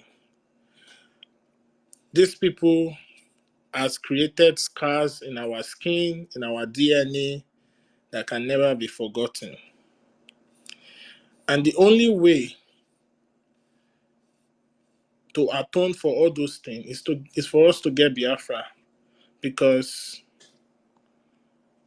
whether you like it or not, Biafra is the only solution. For so many years, everything Britain has always done is to conspire against Biafra. They even go as far as doing it in the United Nations. They make sure that Fulani, nomadic, idiotic human beings get high position in the UN. That's why before we get to where we are today, our leader, Onyendu Mazi Nnamdi Okukanu, kept writing petition to the UN. And once he gets there, of course, it is always received by a Fulani nomadic lady there. I'm trying to remember her name. And once she gets it, she throws it in the garbage. The same in ICC. The same in all over the world. Because they are scared of having another Japan in Africa. Even the Japanese you see today,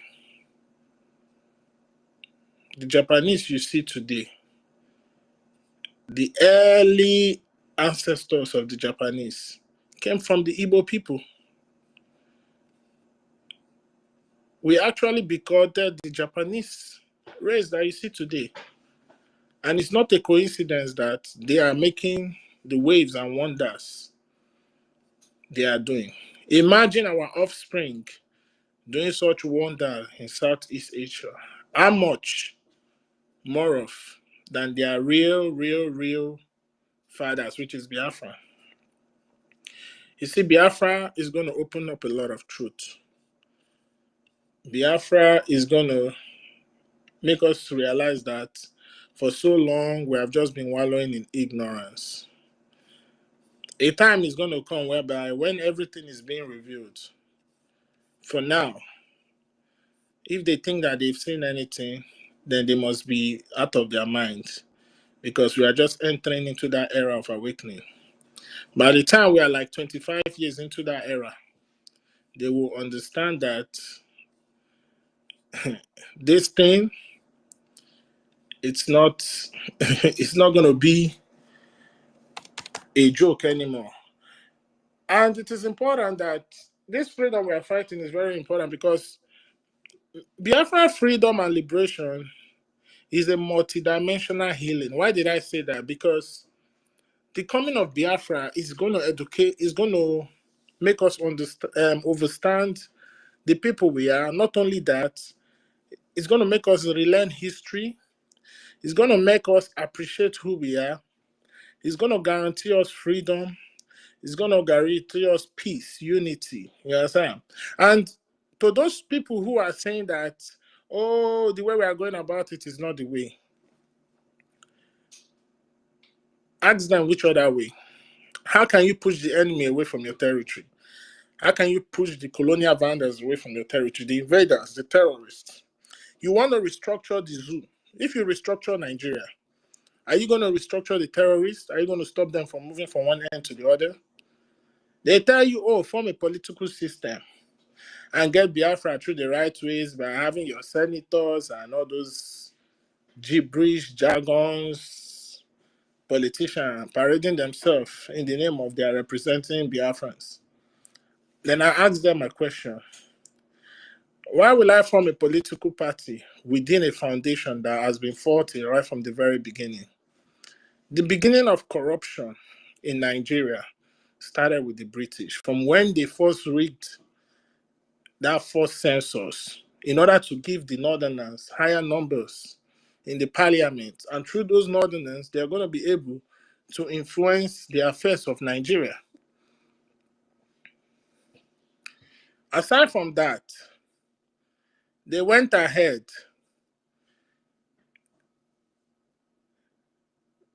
telling the Northerners that it is better you are in Nigeria than you leave. Remember, your region is poor. You don't have anything. You don't have this. You don't have that. And because of the British understand that those in the South, most especially Biafran people, are very wise and intelligent breed of humans. And they know these Northerners, they are all about vandalization, taking people's land, stealing from people and all that. And because of their own low level of intellect, the British understand that they can work with these people. Haven't you asked yourself, the British that brought us Anglican to the zoo, they are Christians like Biafrans, but yet their best friends are Northern Islamic jihadists. That's why I tell you, both Islam and Christianity is no difference. They are just the same with different faces. Isn't that ironically that they tend to love the Northern jihadist Muslim than we in the South, who claim to have the same values, believe more in democracy and all that thing that they claim. But these Northerners want Sharia. They even go as far as killing somebody for just mere opening their mouth to express themselves. So many things is wrong with Nigeria. The more you continue to keep Nigeria, the more you continue to validate the Berlin Conference. Is the more you continue to give these colonial invaders the power to continue to exploit you as a people. Because from their own end, they are already united. They already had their agreement. Whatever France benefits from the zoo, the imperialists, all of them have a percentage. Whatever the British benefit from the zoo, the rest of their colleagues have a percentage. And the reason why the British left the European Union was because they wanted to have all the benefits that they are stealing from Nigeria to themselves. Because when they were still in the European Union, everybody had a portion to contribute, most especially based on your GDP. But the British people understood that. They understood that, man, a lot of countries is not contributing as much as we are contributing. Why should we remain in this union whereby we are the one paying, we are paying more, and all the benefits is being enjoyed equally? So they decided to leave, so that they can have it all to themselves. When the British wanted to leave the EU, nobody killed them, nobody tried to stop them. They conducted their referendum. He failed the first time, but the second time, they had what they got. They got what they wanted, and they left. Nobody killed them, nobody stopped them, nobody said you cannot leave. Why is it when it comes to the case of Africa, they don't want us to leave? They keep on trying to hold us down. Today, World Health Organization is talking about monkeypox emergency in Africa. There's a how do they put it? There's a pandemic alert in Africa on monkeypox. But let us apply common sense in this scenario. Yeah, you have monkeypox. It can be remedied, right? at least before he kills you, it will take maybe a couple of weeks or so if you don't treat it. But what about those people in Congo that are dying instantly at the shot of one bullet? What about those in South Sudan, in North Sudan, in Somalia that are being killed at the instant of one bomb or one bullet being shot to them? Is that not an emergency? Is that not even a far more pandemic than the so-called monkeypox? Monkeypox has been existing for how many decades? And with all the technology and all the advancements in medicine, they don't have a cure for it. Come on, my people, let us think. It is because those who are providing solutions for you don't have your interests. They call you equal partner. They claim that, oh, just as how the British say, oh, Nigeria and Britain is equal partner, their partnership can never be disrupted, all these jargons and all this bullshit they keep saying. But yet, you don't have visa free to go to their country. When you go to their country, they make life hell for you. Aside from the fact you face racism, you have to do menial jobs before you even have your legal document. Sometimes you are even forced to marry somebody twice as your age just to get your papers. Aside from that, you know how many millions of Nigerians that queue at their embassy to apply for their visa? Each of those people pay visa application fee. Do you know how many millions they make every month from you Nigerians? They use it to service their embassy. But yet, everything that make these colonial refined terrorists what they are today come from your land. They dictate the prices of your natural resources. If oil is supposed to be sold for $100 per barrel in the international market, the type of partnership they have with their stooges in the zoo is that they will be buying it. They will be buying it for $20 per barrel. That is the type of partnership they claim that they are with you. But anyway, let my co-host say something because it seems like she wants to leave. Professor, please make your submission before you leave. Oh, okay. Thank you, Chukwumeze. Thank you very much. I really don't want to say anything much. I just wanted to say that I have posted the link to the other treaties in the comment section, and I would employ us to read and research because, like I said, it's a back and forth thing. We all have to, work towards getting this Biafra because Biafra is, well, in fact, I should stop using that word getting Biafra because Biafra is already existing, it's already ours. It's just that some people are trying to cover up a crime that was committed and do not want this crime to be judged.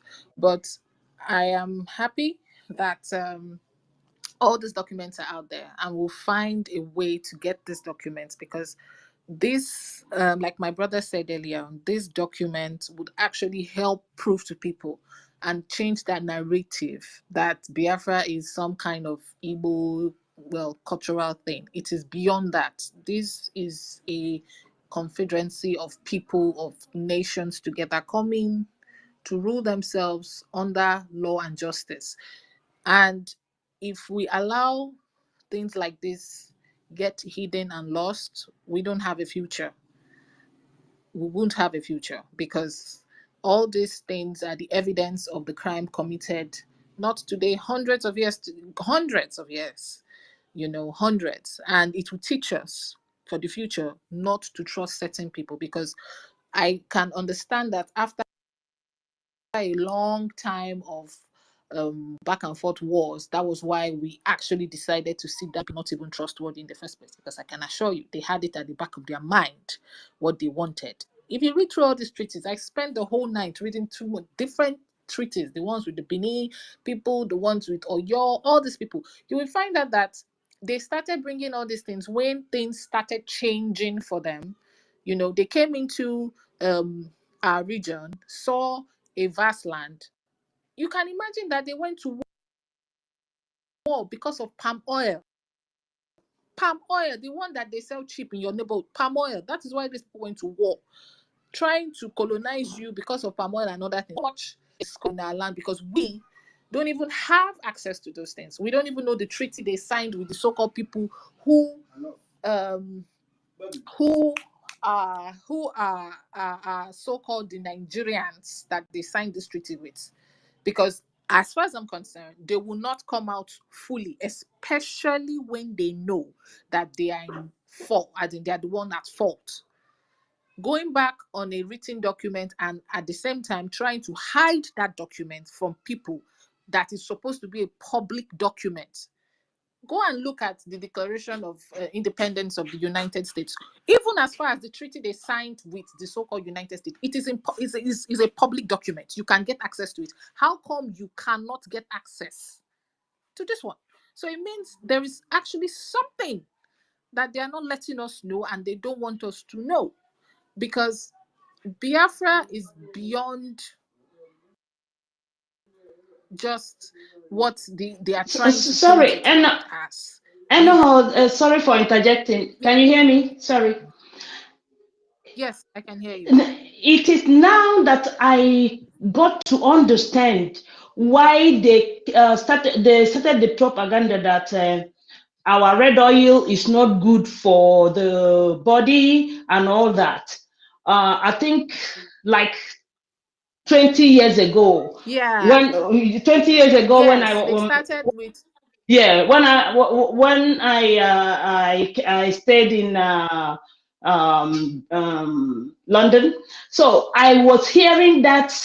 I was hearing it that time, and then at the same time, when I got here, they now started saying that they are now that the red oil from here, that the red oil is a nutritious oil, is good for you. You know, it has a lot of That's what they do. That's what they do. yeah. They made up stories telling you that palm oil will cause you high cholesterol and all that, and made us start eating things that were not healthy. And now today they tell you 1 teaspoon of palm oil gives you the best kind of system. You know, they did all these things intentionally to drive us to a certain point where our mind is totally controlled by them. And it worked. It worked. That's the truth. It worked because they were the ones who colonized us. They were the ones who had access to our residents. And colonization, let nobody deceive you, wasn't let's sit down and have a conversation over tea and biscuits. It was Yes, bloody. because when they were teaching us, It was bloody. yeah, because when they were teaching us the food and nutrition in the UK, they were telling us that, you know, that red oil is no good, blah blah blah, and I said no, it's not true, because I was born and You bred know, where. they were exporting the things they were exporting were things like cotton, sugarcane, cassava. And in fact, they had a stupid narrative that it was the Portuguese that gave us cassava and yams. And I asked them if they were the ones that gave us yams. So are they the ones that brought Ife or Ijoku that we used to do New Yam Festival? Because I don't understand all these people. They just come right up all kinds of things, pollute your mind, and begin to, you know, teach that over years with different narratives, and before you know what is happening, you're believing these things. So I would implore everybody here, please, if you can get those documents, get it out. Let's push. Let's get it out, because it will help a whole lot, knowing the genesis of why these people are doing what they are doing, why they don't want you to have access to your files, why you have to go through so much protocols to have access to your own document. It's supposed to be a public document, for crying out loud. The same I would thing they have said to leave about now the same thing because I. Okay, the same thing they said about Indian hemp, and that they said it's no good. And then after a while, now it's you have to have medical marijuana Oh my goodness, I don't even know. And they're still arresting people who smoke it, although it's supposed to be smoked, you must have your the quantity you have to smoke, but they have medical marijuana here for pain and all that, Anyway, please go on and sign up, my sister. Just Okay. bringing that. So, Thank you. like I was saying, it is a must that we should change the narrative. And like our brother Socrates said, we should start changing this narrative. I am trying to see, or I'm employing, if the British government can hear me, we should create institutions that will push this. We should do more of programs that will push the narrative of Biafra far before 1967. Far before 1967, because I do not think that these people have any intention of trying to make, but they can't hold us back. What we are doing is we're in right. They cannot blackmail us to say we are killing people or we are making people suffer. Whereas these guys are the ones who started this rubbish. You went back on your word and started coming to our borders with war and all these kind of things and thinking that we should just sit back and watch. Look at what they're doing in our homeland. Sending as much soldiers, if not because of Mazi Simon Ekpa and his, our gallant angels. Do you know where we'll be right now? They want to still enforce that old treaty of telling. Imagine having a treaty written, the Queen or the British Empire has jurisdiction solely to them in your land. Is it your land? How can you come and claim right over my land and tell me that is a treaty? It must be so.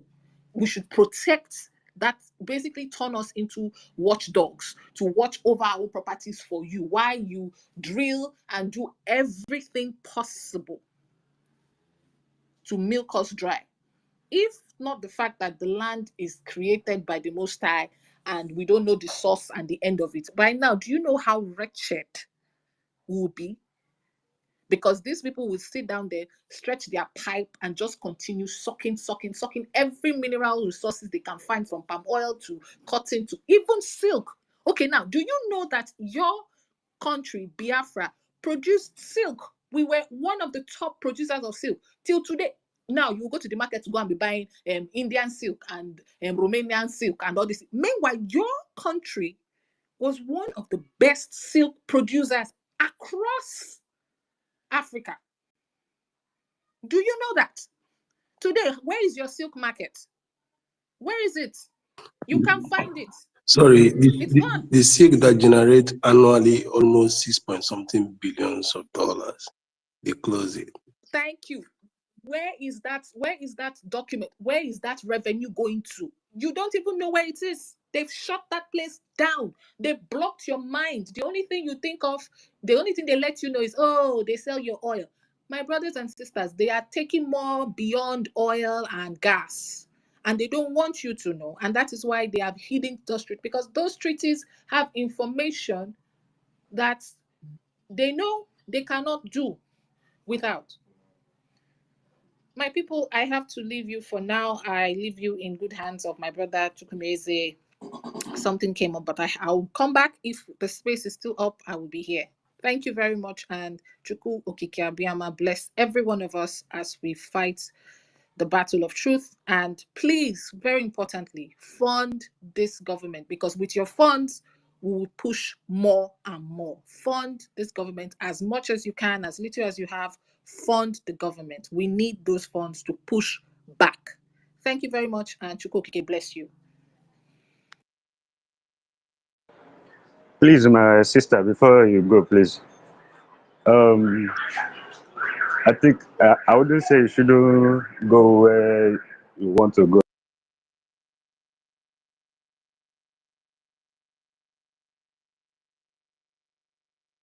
Place to go, you can go, but I think you guys should organize this topic back and speak more on it.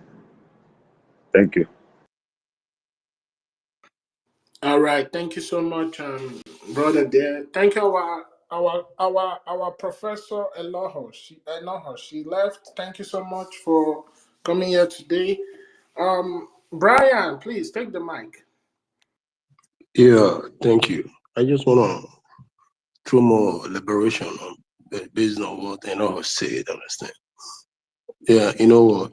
These people, their sole mission is to destroy what you have that stand as a threat to them. They say something that will make you not to develop. Understand? This is like who was stating palm oil, how we are telling them how bad the palm oil was. You know, before the excavation or of the sedimentary layer that you people call today the crude. The palm oil was something that was normally refined. That was something that was normally refined. You get so many things from the palm oil. You use it for mobile, that is for cars. The cookies today, the cookies today we eat, that is the biscuit you eat today. They use palm oil. Understand? These people, when they came, I can remember when they came to steal it from our land. People in Malaysia and Indonesia. It is from our land they took those things from. Understand? But later, what did they do? They need to shut down the effectiveness in Igbo land because they don't want us to grow. They don't want us to develop. They were afraid of our economy because, when Michael Obara handled the economy, became the number one in the whole world. That strike a fear in their mind. And they don't want something to exist again. Like many people know, they don't want you to be like Japan. They don't want you to be like Norway. Understand? So they have to sign many treaties. I want to go down to the present treaty, which those people in the so-called zoo Asorok will not tell you. That is why you see them when they want to campaign, they go to Charterhouse, they make their manifesto. Who does that? How can a nation be subjected under a nation? It is because of the treaty, the secret treaty they signed. That's what I said before. There is nothing on earth that will make you that will make you lay hands on that treaty. Our own treaty of 1827 is highly classified. But from what I know years ago, threat was the major problem when they wanna cheat on us. So this treaty now, the present treaty they signed in 1914, amalgamation, is why the zoo can never be developed, and is why our side region, eastern region, can never and will never be developed. There was a newslet, my Vanguard precisely, that I saw in the social media about the oil and gas the sedimentary system of Anambra Basin, oil and gas, that the Anambra Basin oil and gas is more than every oil and gas in Africa. But they will not allow that to be explored. Why? It's still in our area, still in Biafra land. Understand? These people knows the weight you carry, the natural resources of what you carry. So they don't want. So they, based on the modern treaty they signed, they not this our 1827. Based on the modern treaty they signed with the zoo, 1914 amalgamation, or 1960 treaty, they make sure that they don't develop the East. They destroy everything that will boost the economy of the East. They will destroy everything that give us the name in the whole world. They will destroy everything that will make it competitive. They will destroy everything. Understand? So many things. I want to use something for example because I like when I speak. I like giving theses, examples. I'm telling you where it is. Do you know today the tiles you see today, the tiles, ceramic plate, these tiles, ceramic, and the rest of them in the global market, in the market, at the World Trade Market, that tiles market worth more than $65 billion. understand, of which United States is the highest consumer or the highest market for ties and the rest of it. Do you know today, as I'm talking to you, it is the raw material is presently in Anambra, Oyi precisely. But they will never, the zoo will never go there and mine it. They will never develop it. And the British, even if they want to do that, British will not allow them to do that. And everything is wasting. So these are many things that they will not allow you to develop. They give you education, and they tell you that education is where you have or where you receive instruction or knowledge, instruction or something. But remember, I remember in those days during our own time, we used to have this family education under the moonlight. Families, fathers will gather when there is moonlight, or after 10 o'clock, 9 o'clock, 8 o'clock, 6 o'clock, or 7 o'clock, depending on any family. They will tell you the history, the story, the deep. You circle your elders. The same will be happening to your neighbors. How do we know that every family does that? We used to echo. When you echo, in the night it's gonna be somehow quiet. When you echo, somebody in another compound will reply, another person will reply, another person will reply, another person will reply, another person will reply. But these days, it doesn't happen. They kill all this system. They may give you what they call Westminster's law.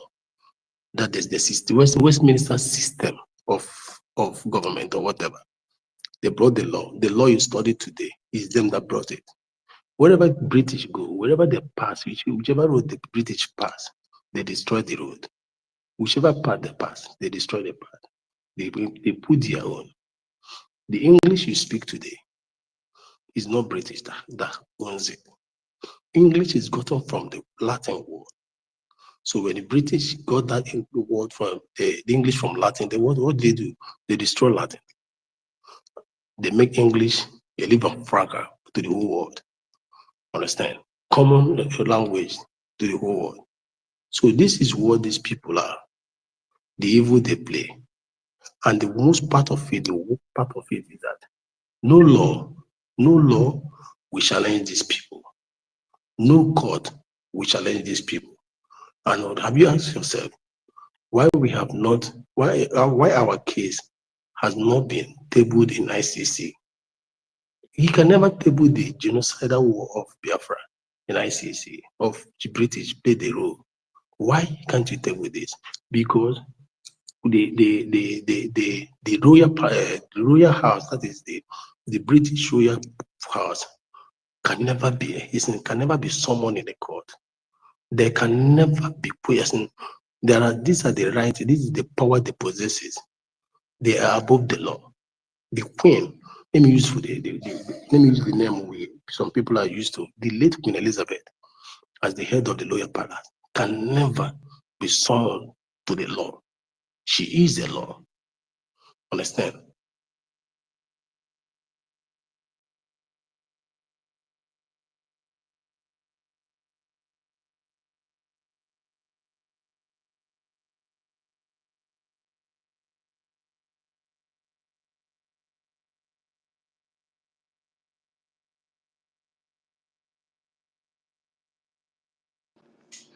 Are you there?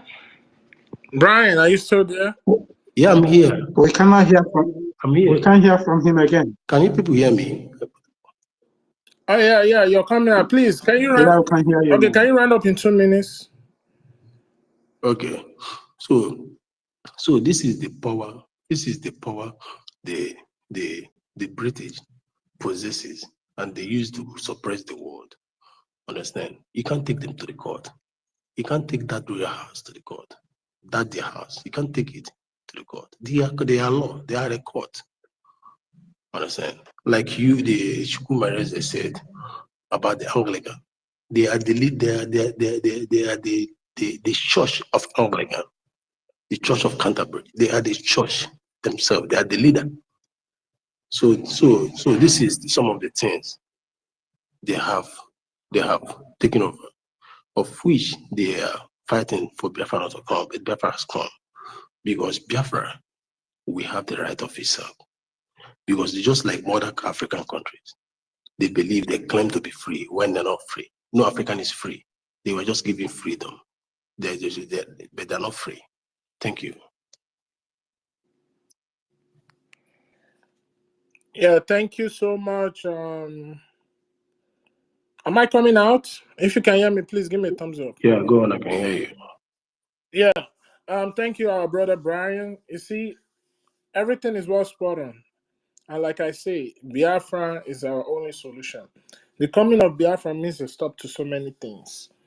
The same palm oil they tell you is bad for your health. The same palm oil they tell you that you don't need to consume it.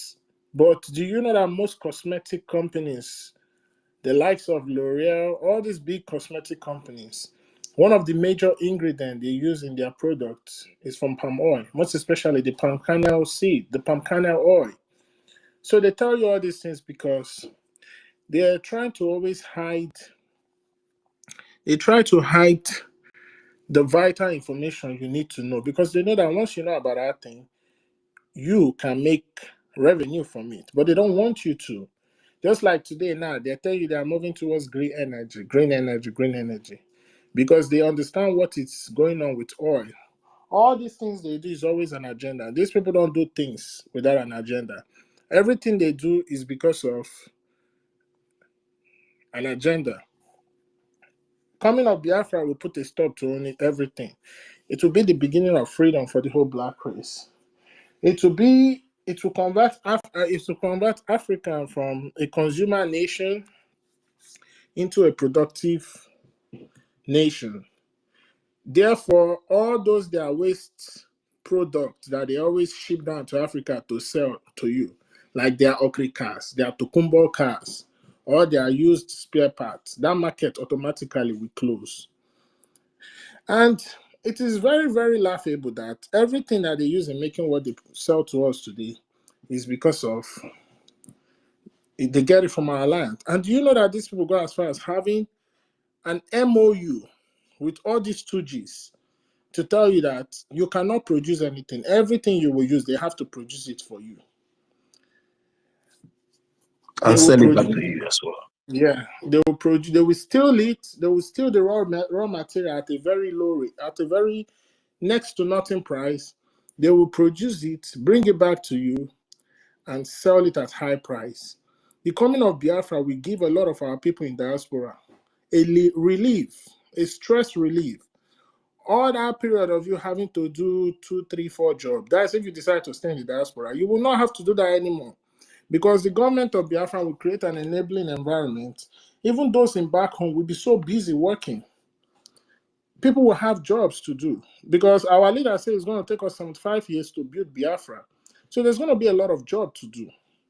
People will make ends meet. People will be able to feed themselves, take care of themselves. We will not have to go through all these things. But that's what they don't want. But what I can say to them is it's too late. I'm sorry, because those who are meant to restore this freedom are here. And we are not going to leave until we finish that work. So it's very important that what we are doing, we need to double our effort. And most especially, it is very important that the government cannot do it without us. That's why we need to always back the government. See yourself as an ambassador. Everywhere we go, you have to speak about Biafra. Speak about it. Fund the government. Those of you who know your politicians and where you reside, take that message to them. It is very important because in the next few months, a lot is going to be happening. Biafra is going to be on the next stage like never before. We are going to declare Biafra, and when we declare, we must defend it. All this costs money, all this costs effort, dedicated people.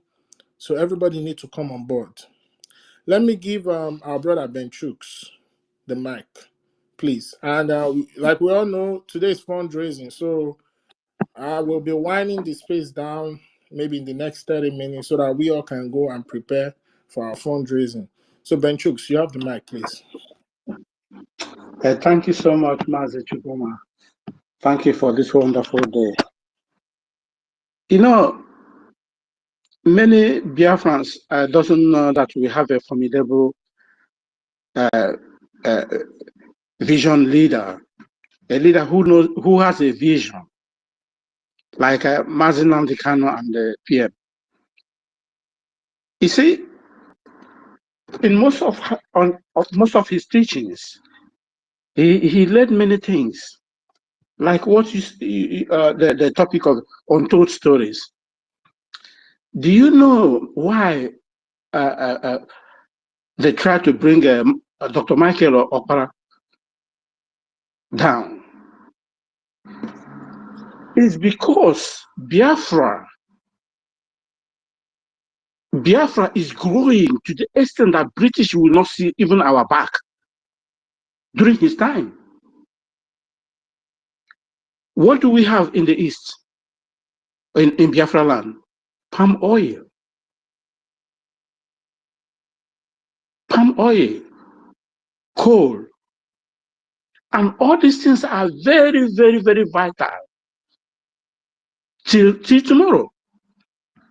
All the clothes you wear today, they are being made up from the oil from the palm kernel. They push them to the southeast, to the Asia. Then they drill it and produce the oil. From there, they start using it to produce all these clothes we are wearing. Nike, Puma, Adidas, all of them. They are from palm kernel. Today, the coal, go every part of Europe here, they make barbecue, it's from coal. Formerly, they use it in train, but now they are using in cooking or making fire. And it's very expensive. And they try to kill it in Biafra land because they don't want us to progress. They don't want you to be more than them. And our people being so naive and so lazy, then Fulani came.